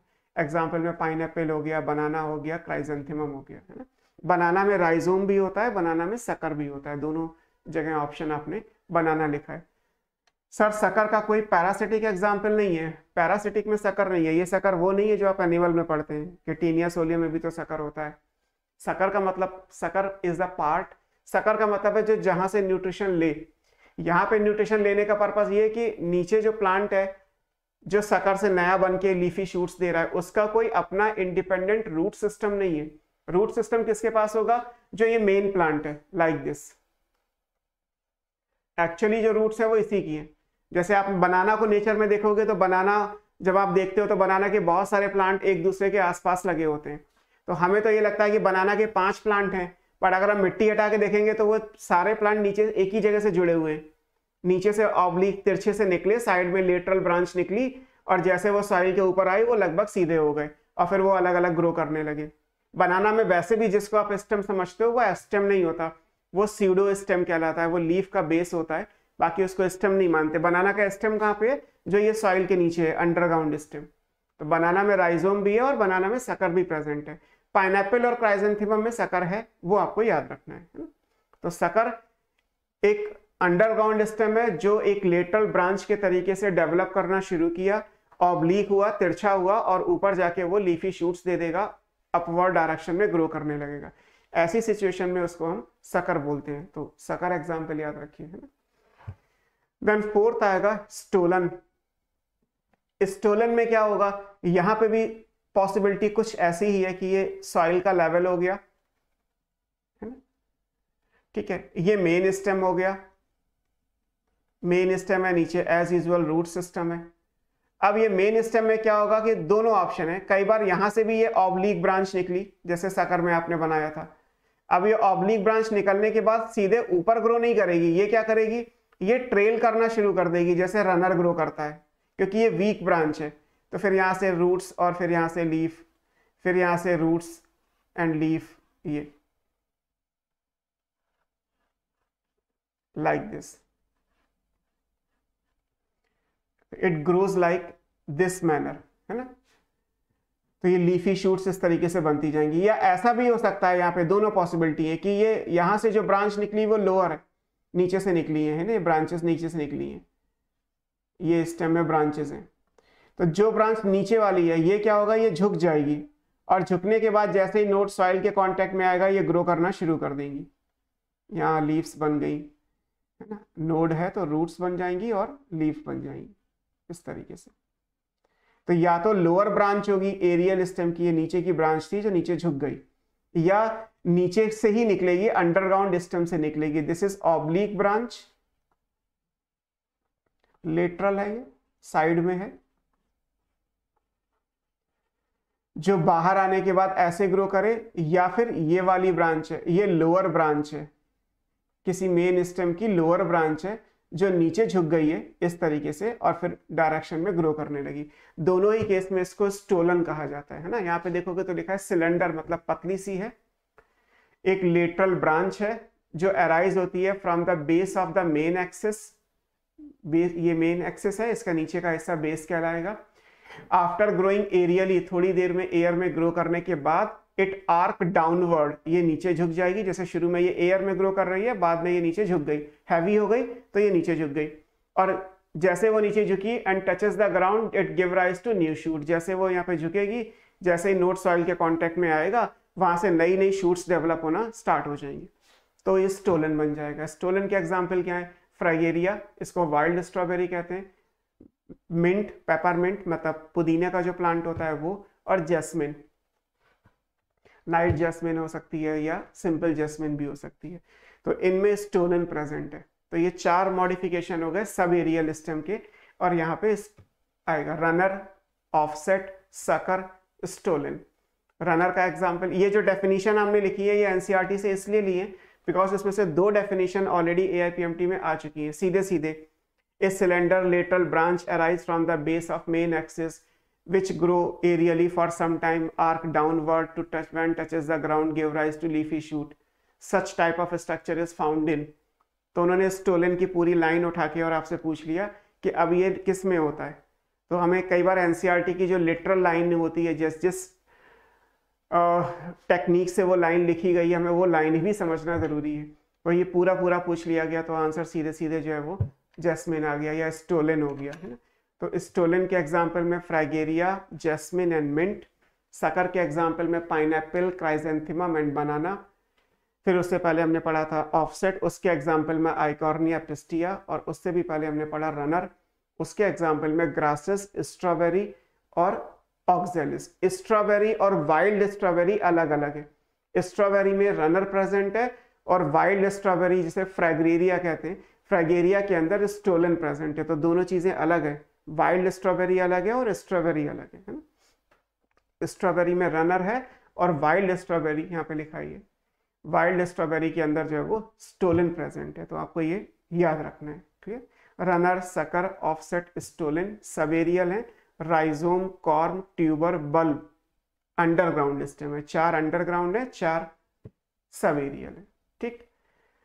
अब सब एरियल में आप अगर हम मॉडिफिकेशंस की बात करेंगे तो हमने यहाँ पे लिख ही लिया था। अगर हम कहें कि सब एरियल के मॉडिफिकेशंस क्या हैं, तो इनमें से फ्लैशी तो कोई नहीं है, फूड को तो कोई स्टोर नहीं करता, सब एक ही है। ऑल सर्व एज वेजिटेटिव प्रोपेग्यूल, सबसे वेजिटेटिव प्रोपगेशन हो सकता है। सभी को मल्टीप्लाई करने का तरीका, वेजिटेटिव प्रोपगेशन करने का तरीका, इनके यही सब एरियल टाइप के स्टेम्स ही हैं। ग्रासेस को लगाना हो, स्ट्रॉबेरी को लगाना हो, कहते हैं ना पुदीने की डंडी लगा दो लग जाएगी, पुदीना कहीं भी ग्रो कर जाएगा। तो क्यों ग्रो कर जाएगा? बिकॉज इस टाइप का स्ट्रक्चर है उसके अंदर कि वो आसानी से जो है वो रूट्स अराइज हो सकती हैं, बस नोड सॉइल के कांटेक्ट में आना चाहिए, है ना। अगर ऐसा स्ट्रक्चर है तो अपने आप वो स्टेब्लिश हो जाएगा। एक बार लगा दीजिए, कभी हर बार क्या है, गर्मियों में पुदीना ग्रो करता है, जाड़ों में नहीं ग्रो करेगा, अगले साल फिर गर्मियाँ आएंगी फिर से ग्रो कर जाएगा, क्योंकि नीचे का जो पोर्शन है वो तो छूट जाएगा ना।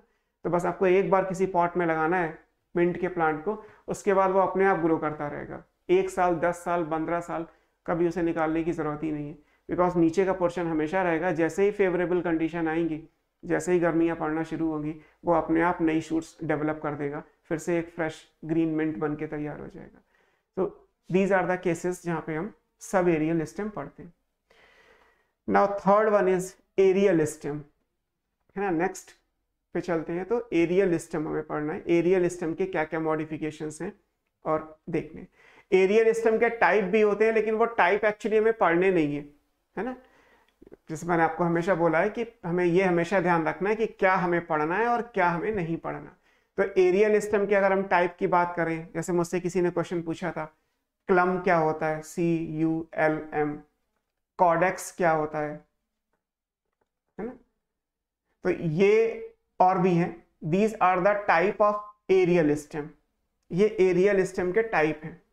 अब एरियल स्टेम के टाइप क्योंकि हमारे सिलेबस में नहीं है तो हमें इन पे जाना भी नहीं है ना, क्योंकि अगर आप एक एक करके पढ़ोगे ना तो वही है कि at the end of the chapters बहुत कुछ एक्स्ट्रा हो जाएगा आपके पास। इसलिए मैं सीधे सीधे मना कर देता हूँ, this is not part of your syllabus. आप सीधे सीधे छोड़ दीजिए। ये वाला क्वेश्चन क्या आंसर क्या है, आंसर बताऊंगा तो हो सकता है कुछ आप और पूछें, फिर मैं कुछ और बताऊंगा। इससे अच्छा ये कि ये हमारे सिलेबस का पार्ट नहीं है, छोड़ दो, नहीं आएगा, है ना। और ये भी ध्यान रखिएगा कि मैंने आपको स्टार्टिंग में बताया था, जिन्होंने लेट ज्वाइन किया उनके लिए बोल रहा हूँ कि आपको जो क्वेश्चंस करने हैं वो 2013 ऑनवर्ड करने हैं। 2013 में एनसीईआरटी आपकी अपडेट हुई थी, चेंजेस हुए थे कुछ, तो 2013 की एनसीईआरटी से आगे तक जाना है आपको वही क्वेश्चंस करने हैं जो 2013 ऑनवर्ड हो। फिर ये भी ध्यान रखना है कि 2016-17 तक कुछ एग्जाम्स अलग होते थे, 17 ऑनवर्ड सारे एग्जाम जो है वो सीबीएसई यानी नीट में मर्ज हो गए, और 2020 से तो जो एम्स था वो भी नीट में मर्ज हो गया। तो हो सकता है कि 2013 के बाद मान लीजिए आपने एग्जाम कोई और देखा, बीएचयू का कोई क्वेश्चन कर लिया जो 2014 का था, एएफएमसी का कर लिया जो 2013 का था, तो हो सकता है कि वो ना हो क्योंकि उनका सिलेबस अलग था। तो पहली चीज ये कि आप अपने आप को रेस्ट्रिक्ट करिए कि 2013 से पहले के क्वेश्चन नहीं करने। अगर कर भी रहे हैं तो वो करने हैं जो हमारे टॉपिक से रिलेटेड है, जो टॉपिक से रिलेटेड नहीं है उनको छोड़ दीजिए। 2013 ऑनवर्ड करने, 2013 ऑनवर्ड करने में भी ऑप्शन है हमारे पास कि कुछ क्वेश्चन हम छोड़ सकते हैं, लेकिन मोस्ट ऑफ द क्वेश्चंस आपको 13 ऑनवर्ड करने हैं। उनकी आप जितनी प्रैक्टिस कर लीजिए उतना अच्छा है हमारे लिए, है ना। सरफराज ने लिखा है सर वेजिटेटिव प्रोपगेशन किसी भी पार्ट से हो जाएगा या मेन स्टेम के पार्ट ही लेना होगा स्पेशली? वो डिपेंड करता है, हमने जो अभी एग्जाम्पल लिए इनमें स्टेम लेना है। अगर आप रूट लेते हैं तो स्वीट पोटैटो मैंने आपको लिखाया था, डहेलिया लिखाया था। अगर उन प्लांट को मल्टीप्लाई करना है तो रूट से करना पड़ेगा। आगे हम पढ़ेंगे वेजिटेटिव प्रोपगेशन बाय लीफ, जो एग्जाम्पल पढ़ाया जाएगा उसमें लीफ से ही प्रोपगेशन होगा। तो ये इंपॉर्टेंट है कि जो एग्जाम्पल है उसका वेजिटेटिव प्रोपगेशन में यूज होने वाला पार्ट अलग अलग होगा, और सब जगह होगा भी नहीं। ये भी नहीं कि आप सारे एंजियोस्पर्म में वेजिटेटिव प्रोपगेशन कर ही लोगे, या सर हम फ्लावर से भी कर लेते हैं, हम फ्रूट या सीड से भी कर लेते हैं, तो वहां से नहीं होता। वेजिटेटिव प्रोपगेशन का मतलब है कि वेजिटेटिव पार्ट से ही मल्टीप्लिकेशन होगा, रिप्रोडक्टिव प्रोपगेशन नहीं होता। तो वेजिटेटिव पार्ट कौन से होते हैं? रूट, स्टेम, लीफ, और स्टेम अगर डिवाइड कर गया तो ब्रांचेस या बड, क्योंकि वो भी शूट का मॉडिफिकेशन है ना। तो स्टेम हो गया, बड हो गया, लीफ हो गया, रूट हो गया, केवल इन्हीं से आएगा, है ना। सरफराज ने दोबारा लिखा है सर मैं सब एरियल वाले केस में पूछ रहा हूं। तो सब एरियल वाले केस में तो आपको स्टेम ही लेना है, जो एग्जाम्पल आपने कंसिडर किए इनके स्टेम के टुकड़े को लगा दीजिए, अपने आप ग्रो कर जाएंगे। स्टोलन में जैसे आपको क्या करना है कि स्टोलन में आपको नीचे का जो पोर्शन है पुदीने का वो चाहिए, जो नोड जिससे रूट बन सकती है, तो उस जगह से आप डेवलप कर लीजिए, आराम से उसको लगा सकते हैं, है ना। सदफ ने लिखा है सर मतलब जो पेरेंट स्टेम है या जो नए स्टेम बनते हैं, कोई भी ले लीजिए, पेरेंट से भी बन सकते हैं, नए से भी बन सकते हैं, उसमें कोई इशू नहीं आएगा, है ना। अगर आप इस तरीके से पूछ रहे हैं कि मान लीजिए ये पुदीना है तो आप चाहे ये वाला ले लीजिए, भाई ये पुराना है तो आप पुराना ले लीजिए, अगर आप नया लेना चाहते हैं तो नया ले लीजिए, उससे कोई फर्क नहीं पड़ता। बस नोड होना चाहिए, क्योंकि जो नई रूट्स निकलेंगी वो नोड से निकलेंगी, है ना। नोड होना जरूरी है, जब तक नोड नहीं होगा तब तक एडवेंटिशियस रूट्स नहीं बन सकती। तो नोड का होना इंपॉर्टेंट है। जैसे अगर आपको बिल्कुल ही लगाना सीखना है तो सिंपल सा है, पुदीने की डंडी स्टॉक आता है, हेल्दी सा लीजिए, थोड़ा मोटा सा स्टॉक होना चाहिए, उसकी पत्तियां तोड़ दीजिए, संभाल के तोड़िएगा, नोड डैमेज नहीं करना है, खाली लीफ को तोड़ना है।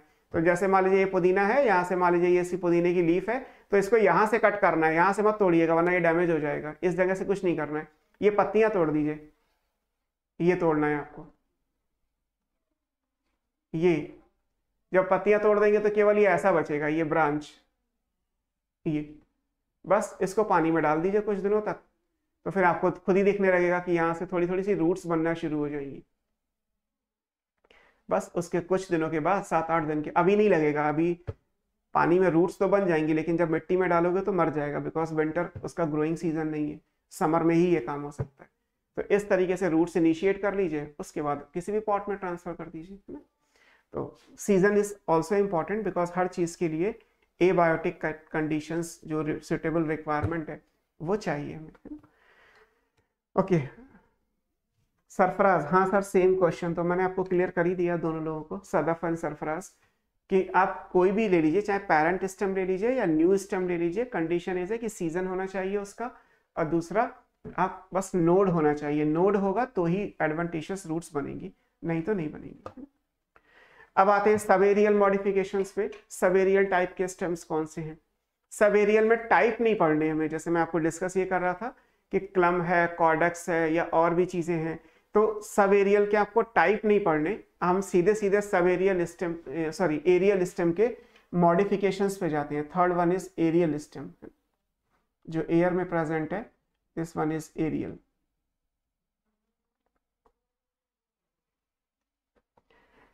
ठीक, एरियल में सीधे सीधे मॉडिफिकेशंस पे चलते हैं कि एरियल स्टेम्स में क्या क्या चीजें आएंगी, है ना। सबसे पहले मॉडिफिकेशन में पहला दे रखा है स्टेम से टेंड्रिल, लाइक ये एरियल स्टेम है, यहाँ पे ये लीफ आ जाएगी, यहाँ पे नोड होगा, नोड में एक्सिलरी बड होगी, मान लीजिए ये बड है, तो ये बड क्या कहलाएगी? एक्सिलरी बड। अब होगा क्या, इस प्लांट के अंदर ये लीफ हो गई, यहाँ पे एक्सिलरी बड से कोई स्प्रिंग लाइक स्ट्रक्चर बन जाए, तो इसको हम क्या बोलेंगे? Now this is called stem tendril. Tendril का मतलब होता है कोई भी कॉइल्ड स्ट्रक्चर, और स्टेम से बनना चाहिए। एक्सिलरी बड क्योंकि स्टेम यानी शूट का मॉडिफिकेशन है, इसलिए ये क्या कर जाएगा? स्टेम टेंड्रिल कहलाएगा। इसको हमने क्या लिखा हुआ है? Stem tendril.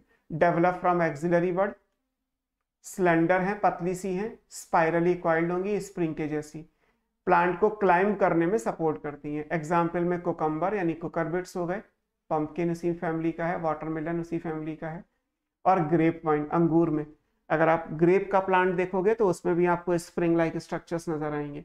जैसे यहाँ पे देखोगे तो राइट साइड में जो डायग्राम बना है उसमें भी दिया हुआ है, ये नोड है और इन नोड से ये स्प्रिंग लाइक जो स्ट्रक्चर्स हैं ये डेवलप हो रहे हैं। तो ये लिखा है स्टेम मॉडिफाइड इनटू टेंड्रिल, है ना। ये कुकरबिट्स की इमेज है। तो कुकरबिट्स के अंदर आपको चाहे खीरे का हो प्लांट, कद्दू का हो, तरबूज का है, लौकी है, कुछ भी ले लीजिए, कुकरबिट्स में कैरेक्टरिस्टिक है कि स्टेम टेंड्रिल होते हैं, है ना। और ग्रेप वाइन में भी, अंगूर के प्लांट में भी आपको स्प्रिंग लाइक स्ट्रक्चर नजर आएंगे। ये काम क्या करते हैं? ये सपोर्ट के लिए, जो भी मेन, जैसे कोई दीवार वॉल होगी या कोई किसी चीज के ऊपर आपने बेल को लपेटा है, तो उससे अटैच करने के लिए ये अटैचमेंट करने का स्ट्रक्चर है कि ये उसको अटैच कर देगी तो प्लांट आसानी से अपने आप को रोक लेगा। तो क्लाइंब करने में हेल्प करती है स्टेम टेंड्रिल, है ना। फिर नेक्स्ट क्या आएगा? अगर एक्सिलरी बड से पॉइंटेड स्ट्रक्चर बन जाए, सेम जैसे अभी हम फिर से वही बनाते हैं कि अगर एक्सिलरी बड है, लाइक ये लीफ हो गई, ये एक्सिल में बड है, दिस इज अगेन एक्सिलरी बड। अगर इस एक्सिलरी बड से कोई स्पाइन, कोई पॉइंटेड स्ट्रक्चर बन जाए लाइक दिस, ये स्टिफ है, हार्ड है, पॉइंटेड स्ट्रक्चर है ये, तो इसको हम अब क्या बोलेंगे? ये स्टेम थॉर्न कहलाएगा। This is called stem thorn. Axillary bud है, modified into woody straight pointed thorn, इसको हम क्या बोल देंगे? स्टेम थॉर्न, कांटा, है ना। तो ये इंपॉर्टेंट है। इसमें एग्जांपल क्या है? बोगनविलिया और सिट्रस। किसी के यहाँ लेमन का ट्री लगाओ या ऑरेंज का प्लांट लगाओ तो उसमें कांटे होते हैं। ये लीफ राइट साइड में जो बनी है वो बोगनविलिया की है। बोगनविलिया के अंदर भी पॉइंटेड स्ट्रक्चर होते हैं, कांटे होते हैं, हार्ड है, वो वुडी है, सेकेंडरी ग्रोथ उनमें होती है प्रॉपर, और स्ट्रेट है, सीधे होते हैं, पॉइंटेड स्ट्रक्चर, तो उनको स्टेम थॉर्न कहा जाता है। खुशी ने पूछा है सर पेरिनेशन का मतलब क्या होता है? पेरिनेशन का मतलब है एडवर्स कंडीशन, अनफेवरेबल कंडीशन को पास करना। To pass on adverse condition is called perennation. अब जिस स्ट्रक्चर से ये होगा that will be perennating structure. जैसे राइजोम एक पेरिनेटिंग स्ट्रक्चर है, राइजोम की फॉर्म में जिंजर या टर्मरिक का प्लांट एडवर्स कंडीशन को पास कर देता है ना। तो पेरिनेशन का मतलब है वो स्ट्रक्चर जो एडवर्स कंडीशन को पास करने के लिए चाहिए। जैसे ट्यूबर पोटैटो का है तो पेरिनेशन का काम कर रहा है, कॉर्म पेरिनेशन का काम कर रहा है ना, बल्ब पेरिनेशन का काम कर रहा है। तो जो आपने अंडरग्राउंड स्टेम पढ़े हैं वो पेरिनेशन का काम करते हैं, वो एडवर्स कंडीशन, क्योंकि उनमें क्या है कि जो प्लांट जमीन से ऊपर है वो तो सूख जाएगा। अगर अदरक या हल्दी मान लीजिए किसी ने अपने घर में लगा रखा है तो उसमें जो ऊपर का पोर्शन है वो तो ड्राई हो जाएगा। हल्दी या अदरक जो है वो भी बरसात के टाइम पे आती है तो उस टाइम पे आ गई, जमीन से खोद के निकाल ली, कुछ लोगों ने छोड़ दी जमीन में। अब अगले साल क्या होगा, ऊपर से तो सारी पत्तियां सूख गई होंगी, अब अगले साल जब फिर गर्मियां आएंगी तो फिर वो नीचे जो पड़ा हुआ है राइजोम वो दोबारा से नई लीफ बना के फिर ग्रो कर जाएगा, फिर नीचे अदरक या हल्दी बहुत सारी इकट्ठा हो जाएगी, फिर इसको खोद लेंगे, थोड़ा बहुत छोड़ देंगे, फिर अगले साल यही हो जाएगा। तो जैसे ही फेवरेबल कंडीशन आएंगी वो ग्रो करेगा, बट जब तक अनफेवरेबल है तब तक वो नीचे पड़ा हुआ है। तो जिस स्ट्रक्चर से आप अनफेवरेबल कंडीशन को पास करते हैं उसको पेरिनेटिंग स्ट्रक्चर्स बोलेंगे। फिनोमिना इज कॉल्ड पेरिनेशन, है ना। सरफराज ने पूछा है कि सर रोज में भी इसी कैटेगरी में आएगा? नहीं, रोज में स्टेम थॉर्न नहीं होते, है ना, थोड़ा सा डिफरेंस है। थॉर्न क्या होता है, स्पाइन क्या होता है, और रोज में जो होता है ना वो प्रिकिल कहलाता है। हमारे लिए तो ये कांटे ही हैं, अगर सिंपल लैंग्वेज में कहा जाए तो भाई सबका मतलब क्या है कि पॉइंटेड स्ट्रक्चर, कांटा। गुलाब में भी कांटा होता है, बोगनविलिया में भी कांटा होता है, और जो कैक्टस होते हैं उनमें भी कांटे होते हैं। बट एक्चुअली बॉटनी के हिसाब से ये तीनों चीजें अलग अलग है ना। अभी जो आपने पढ़ा वो थॉर्न पढ़ा है, थॉर्न के एग्जाम्पल बोगनविलिया और सिट्रस लिखा हुआ है। स्पाइन आगे आप पढ़ोगे ये कैक्टस में आएगा, और प्रिकिल रोज में आएगा, है ना। कैक्टस हो गया या ओपनशिया हो गया, आगे हम पढ़ेंगे इसे, थोड़ी देर में पहुंच जाएंगे यहाँ तक। और थॉर्न के एग्जाम्पल ऊपर लिखे हुए हैं कि लाइक सिट्रस हो गया या बोगनविलिया हो गया।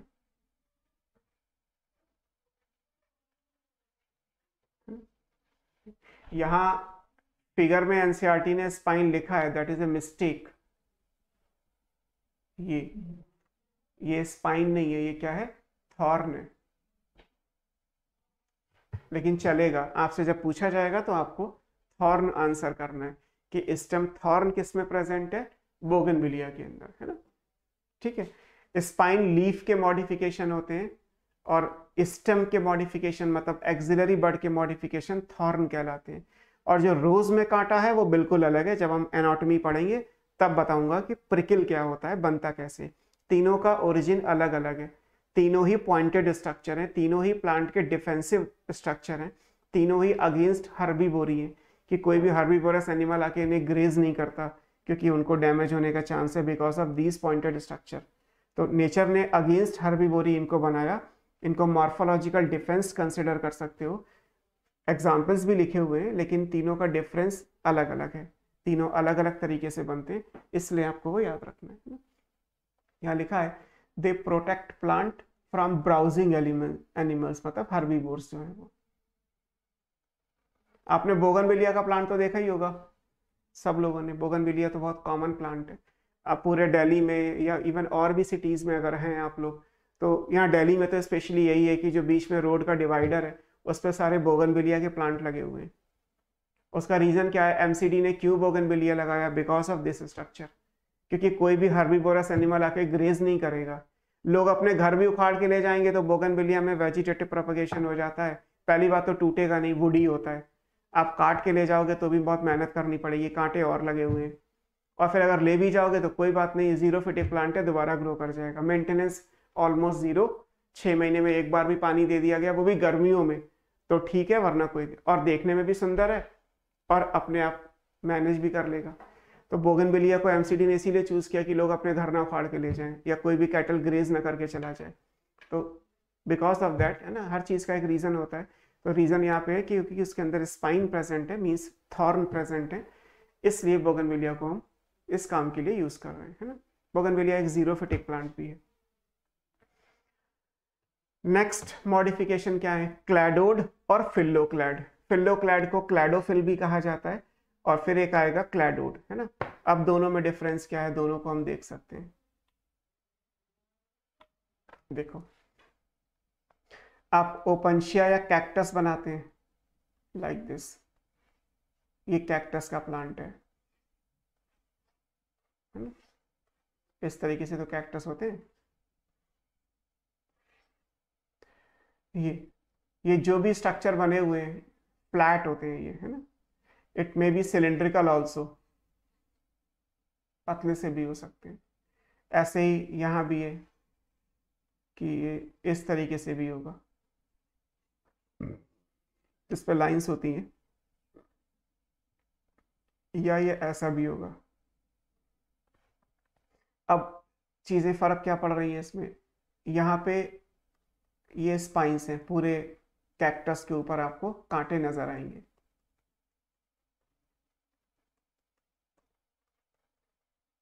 मैंने ये ओपनशिया का डायग्राम बनाया है क्योंकि कैक्टस तो अलग अलग शेप के होते हैं।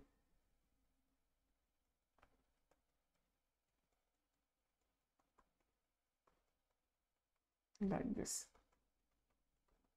इस पे कांटे नहीं होते, नॉर्मल लीफ आएंगी। जैसे ये नोड है तो नोड पे लीव्स प्रेजेंट होंगी, बस आप इसमें स्पाइन प्रेजेंट नहीं है। ऐसे यहाँ भी कोई स्पाइन नहीं है, ये नोड है तो नोड पे यहाँ पे लीफ होती है। ये नोड है तो यहाँ भी लीफ होगी, यहाँ पे लीफ टर्न इनटू स्पाइन, दो स्पाइन होते हैं। So these are leaf spine. यहाँ लीव्स हैं केवल, स्पाइन नहीं है। यहाँ भी केवल लीव्स होंगी, मैंने बनाई नहीं है। यहाँ पे फिर लीफ स्पाइन है क्या एक्चुअली ये फ्लैट है, चपटा फ्लैटेंड, ये पतला सा है सिलिंड्रिकल। ऐसे यहाँ भी ये कैसा है, सिलिंड्रिकल है, और ये कैसा है, फ्लैट है। ये दो अलग अलग डायग्राम है। ये पहला वाला किसका डायग्राम है, ये फाइलोक्लैड का है, और जो दूसरा वाला है वो क्लैडोड का है। मतलब फाइलोक्लैड और क्लैडोड हम दोनों एक साथ ही पढ़ रहे हैं ना। दीपांशु ने लिखा है सर एरिड रीजन, एरिड का मतलब है शुष्क, मतलब ड्राई, है ना, आप ड्राई से ले सकते हो ना। एरिड और सेमी एरिड एरियाज, मतलब जहां बारिश कम होती है या नहीं होती। एरिड मतलब ड्राई, है ना। ओके, तो ये दो स्ट्रक्चर बन गए कि फाइलोक्लैड और क्लैडोड। अब ये है क्या, दोनों में इंपॉर्टेंट ये है कि दोनों ग्रीन है, दोनों फोटोसिंथेटिक हैं। दोनों में इंपॉर्टेंट क्या है, ये दोनों ही, मतलब चाहे फिल्लोक्लैड हो या क्लैडोड हो, ये कैसे हैं, ये ग्रीन होते हैं, फोटोसिंथेटिक होते हैं। ये वाटर को स्टोर करते हैं, वाटर स्टोरिंग है। इनको हम सकुलेंट कहते हैं। तो फाइलोक्लैड और क्लैडोड बेसिकली क्या है, both are green, photosynthetic, water storing, succulent stem. Normally green होना या फोटोसिंथेसिस करना किसका काम है, लीफ का। बट इन प्लांट्स में किसका काम बन गया, ये स्टेम का। तो जो लीफ का फंक्शन था वो स्टेम को असाइन कर दिया कि स्टेम ग्रीन कलर का हो गया, फोटोसिंथेसिस कर रहा है, और ये वाटर को भी स्टोर कर रहा है इन ए जेल लाइक मैनर। जैसे एलोवेरा होता है, एलोवेरा के अंदर जेल होता है, कैक्टस में भी आप जेल देखते हैं, एस्पैरेगस या रस्कस में भी जो है वो जेल प्रेजेंट होता है। तो ये जो जेल लाइक स्ट्रक्चर है ये क्यों है, बिकॉज ये सारे प्लांट जीरोफिटिक हैं, और जीरोफाइट्स हैं तो इन्हें वाटर की लो अवेलेबिलिटी में ग्रो करना है, इनके पास पानी एक्चुअली कम है। अगर वाटर वाटर की फॉर्म में रहता तो आसानी से एवोपोरेट भी कर जाएगा और ट्रांसपिरेशन से भी लॉस हो जाएगा। तो इन्होंने मॉडिफाई क्या किया कि वाटर को जेल में कन्वर्ट कर दिया और लीफ को टर्न कर दिया स्पाइन में, क्योंकि लीफ अगर लीफ की फॉर्म में रहती तो ट्रांसपिरेशन से वाटर का लॉस होता। तो लीफ का स्ट्रक्चर, लीफ का काम किसे दे दिया, स्टेम को, और लीफ को किसमें चेंज कर दिया, स्पाइन में। So leaves are modified into spine and the stem becomes green photosynthetic and water storing type, जिसे हम सकुलेंट बोलते हैं। इसको बोलते हैं फाइलोक्लैड और क्लैडोड। दोनों में दोनों ऑप्शन है, फाइलोक्लैड भी फ्लैट और सिलिंड्रिकल हो सकता है, क्लैडोड भी फ्लैट और सिलिंड्रिकल हो सकता है। सबके एग्जाम्पल मैं लिख दूंगा। दोनों में डिफरेंस क्या है, कोई बता सकता है, फाइलोक्लैड और क्लैडोड में डिफरेंस क्या आएगा? एग्जाम्पल मैं लिख दे रहा हूं। किस कलर से लिखूं? चलो इसी से लिखता हूँ। फ्लैटेंड का एग्जाम्पल अगर यहाँ से लेंगे तो ये ओपनशिया है,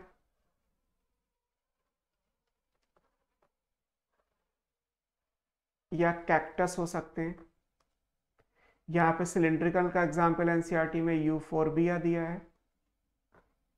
यूफोरबिया में फाइलोक्लैड है बट फ्लैट नहीं है, सिलिंड्रिकल है। यहाँ सिलिंड्रिकल के एग्जाम्पल में एस्पेरेगस है, एक मेडिसिनल प्लांट है। और यहाँ फ्लैट अगर है तो एग्जाम्पल रस्कस है।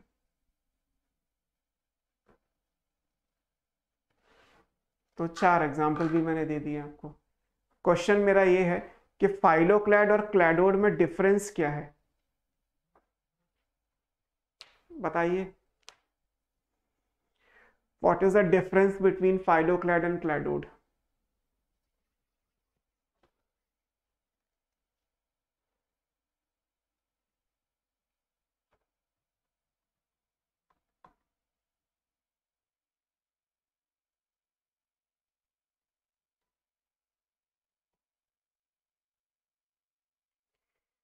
सबसे पहले दीपांशु ने लिखा है cladode is a modification of stem, वो तो फाइलोक्लैड भी है। मुझे डिफरेंस चाहिए दोनों में। क्लैडोड और फाइलोक्लैड दोनों ही तो एरियल स्टेम के मॉडिफिकेशन में पढ़ रहे हो। फिर से रिपीट करता हूं, क्लैडोड और फाइलोक्लैड दोनों ही एरियल स्टेम के मॉडिफिकेशन है।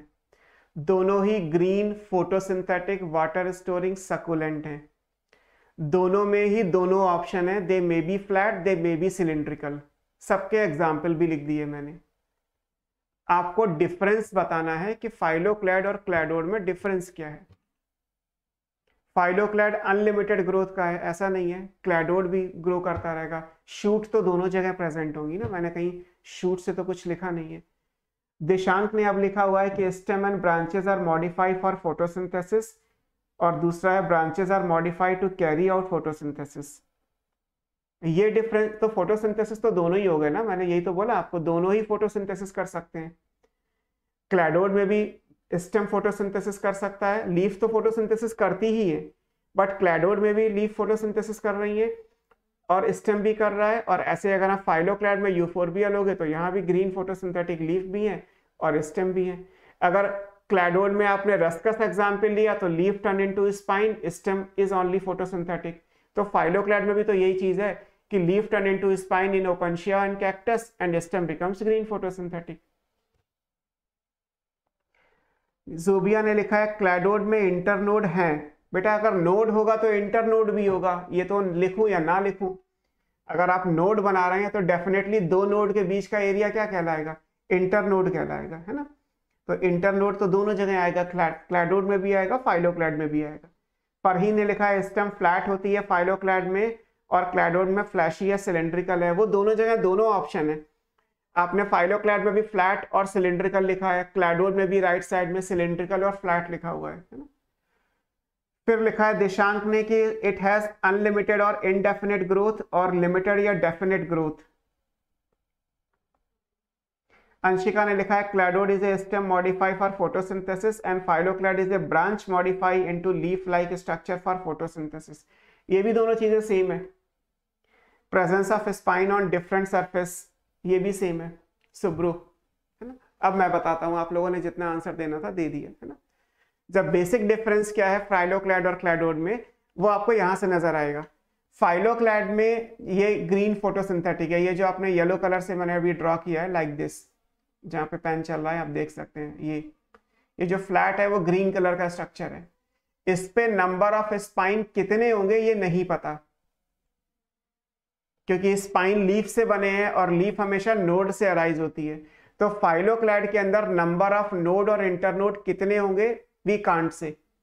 यूफोरबिया में भी नोड इंटरनोड कितने होंगे वी कांट से, चाहे वो फ्लैट हो या वो सिलिंड्रिकल हो। Number of node and internode are indefinite in phylloclade, जबकि क्लैडोड में आप देखोगे तो यहाँ केवल 2 नोड है तो 3 इंटरनोड हो गए, और यहाँ पे केवल एक ही नोड है जिससे ये 2 स्पाइन बनेंगे तो ये 2 इंटरनोड हो गए। तो जब definite number of node internode आएगा तो क्लैडोड होता है, जब indefinite number of node internode आता है तो फाइलोक्लैड होता है। बाकी जो भी आपने लिखा सब जगह सारी पॉसिबिलिटी होती है ना। समीर ने लिखा है cladode has only one internode, phylloclade has many numerous internode. तो अब आपने लिखा है, लेकिन तब तक तो मैंने आपको बता ही दिया, आपने मेरे से पहले बोला है तो इट्स गुड। आंसर यही है। यहाँ पे आप देखोगे तो केवल एक नोड बना है जिससे 2 स्पाइन है in the case of ruscus. जैसे यहाँ लिखा है phylloclade with one internode is called cladode. Cladode और फाइलोक्लैड में क्या डिफरेंस रह गया कि फाइलोक्लैड में अगर आपने एक इंटरनोड बना दिया, जैसे यहाँ पे ये एक नोड है तो ये एक इंटरनोड कंसिडर कर लो, तो ये क्या बन गया, क्लैडोड बन गया, है ना। जैसे एस्पैरेगस में मैंने 2 बना दिए तो लिमिटेड नंबर है, यहाँ पे बेसिकली क्या आएगा, डेफिनेट नंबर है। और डेफिनेट नंबर में कितना है, दिस इज 1 और 2, ज्यादा से ज्यादा। और फाइलोक्लैड में क्या होगा, इनडेफिनेट नंबर है, कितना भी हो सकता है, ऑफ नोड इंटरनोड, है ना। तो जो एक डिफरेंस जो रिमार्केबल है वो केवल यही है कि दोनों में आपको नंबर याद रखना है कि 1 नंबर है या 2 नंबर है, वो इंपॉर्टेंट है ना। ये हो गए हमारे सारे। This is all about stem. Stem में हमने स्टेम के बारे में पढ़ा था, एक शूट के बारे में पढ़ा था, फिर हमने अंडरग्राउंड स्टेम में राइजोम, बल्ब, कॉर्म, ट्यूबर ये पढ़े, फिर हमने सब एरियल स्टेम में पढ़े runner, sucker, offset, stolon, type along with modification. और अभी हमने रिसेंटली कंप्लीट किया एरियल स्टेम। एरियल स्टेम में हमने सिर्फ मॉडिफिकेशन पढ़े हैं। स्टेम से कॉइल्ड स्ट्रक्चर बनेगा तो टेंड्रिल, बेसिकली स्टेम में वो एक्सिलरी बड से बना है। ऐसे ही फिर स्टेम के अंदर स्पाइन बनेगा तो वो भी एक्सिलरी बड से बना है, तो स्टेम थॉर्न बन जाएगा बेसिकली वो। फिर फाइलोक्लैड और क्लैडोड दोनों ही ग्रीन फोटोसिंथेटिक फ्लैट और सिलेंड्रिकल स्ट्रक्चर हैं, but with definite number in phyloclad, indefinite number and definite number in cladode. This is the difference between these two. तो ये हमारा स्टेम कंप्लीट हुआ। नेक्स्ट पार्ट पे मूव करते हैं, दैट इज लीफ, है ना। थर्ड पोर्शन जो आएगा वो लीफ आएगा।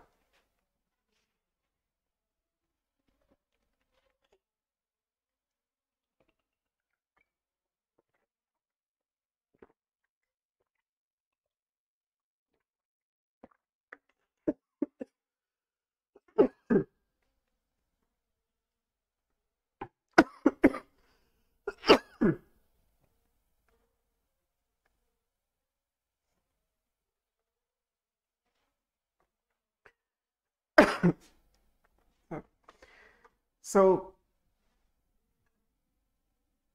ब्रेक मिला क्या? नहीं, ब्रेक नहीं मिला बेटा, मुझे थोड़ा सा प्रॉब्लम थी तो मैंने बस 1 सिप ऑफ वाटर लिया। ब्रेक आपको प्रॉपर 11:30 बजे मिलेगा, because that is the right time, क्योंकि 2 क्लासेस के बीच पे फिर वो 1.5 घंटे का ब्रेक ही ठीक है ना। 9:30 से 11 अभी लेना है।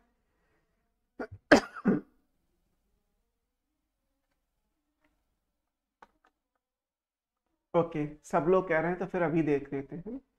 9:30 से 11, अच्छा 1.5 घंटा तो हो गया, मुझे कुछ लगता है ठीक है। फिर हम ब्रेक के बाद लीफ पढ़ेंगे, है ना। और कल जैसा डिस्कस किया था कि अगर आपको क्वेश्चन पेपर डिस्कस करना है तो I have the question paper, आप क्वेश्चन पेपर के डाउट भी डिस्कस कर लीजिएगा, है ना। क्वेश्चन पेपर आपको जो अभी रिसेंटली हुआ है वही डिस्कस करना है ना, कल हम जब बात कर रहे थे तो क्वेश्चन पेपर आपको डिस्कस करना है। तो जिसके जो भी डाउट हो हम पहले डाउट डिस्कस करेंगे, आगे लीफ पे पहुंचेंगे। और इसके बाद अगर आपने डाउट पूछा तो फिर वो सही नहीं है, बिकॉज आपको डाउट का टाइम दे दिया गया है, 15 to 20 मिनट्स आपके पास हैं। आप अपने डाउट्स क्वेश्चन पेपर के जो भी हैं, रिसेंटली जो अभी आपने वीकली टेस्ट दिया है उसके जो डाउट्स हैं वो पूरे कर लीजिए, उसके बाद हम लीफ पे मूव करेंगे, है ना। फरहीन सर सेकंड क्लास कब स्टार्ट होगी? टाइम 11:13 हुआ है, मेरे टाइम के हिसाब से हम 11:30 पे स्टार्ट करेंगे, है ना। Clear? we will start with 11:30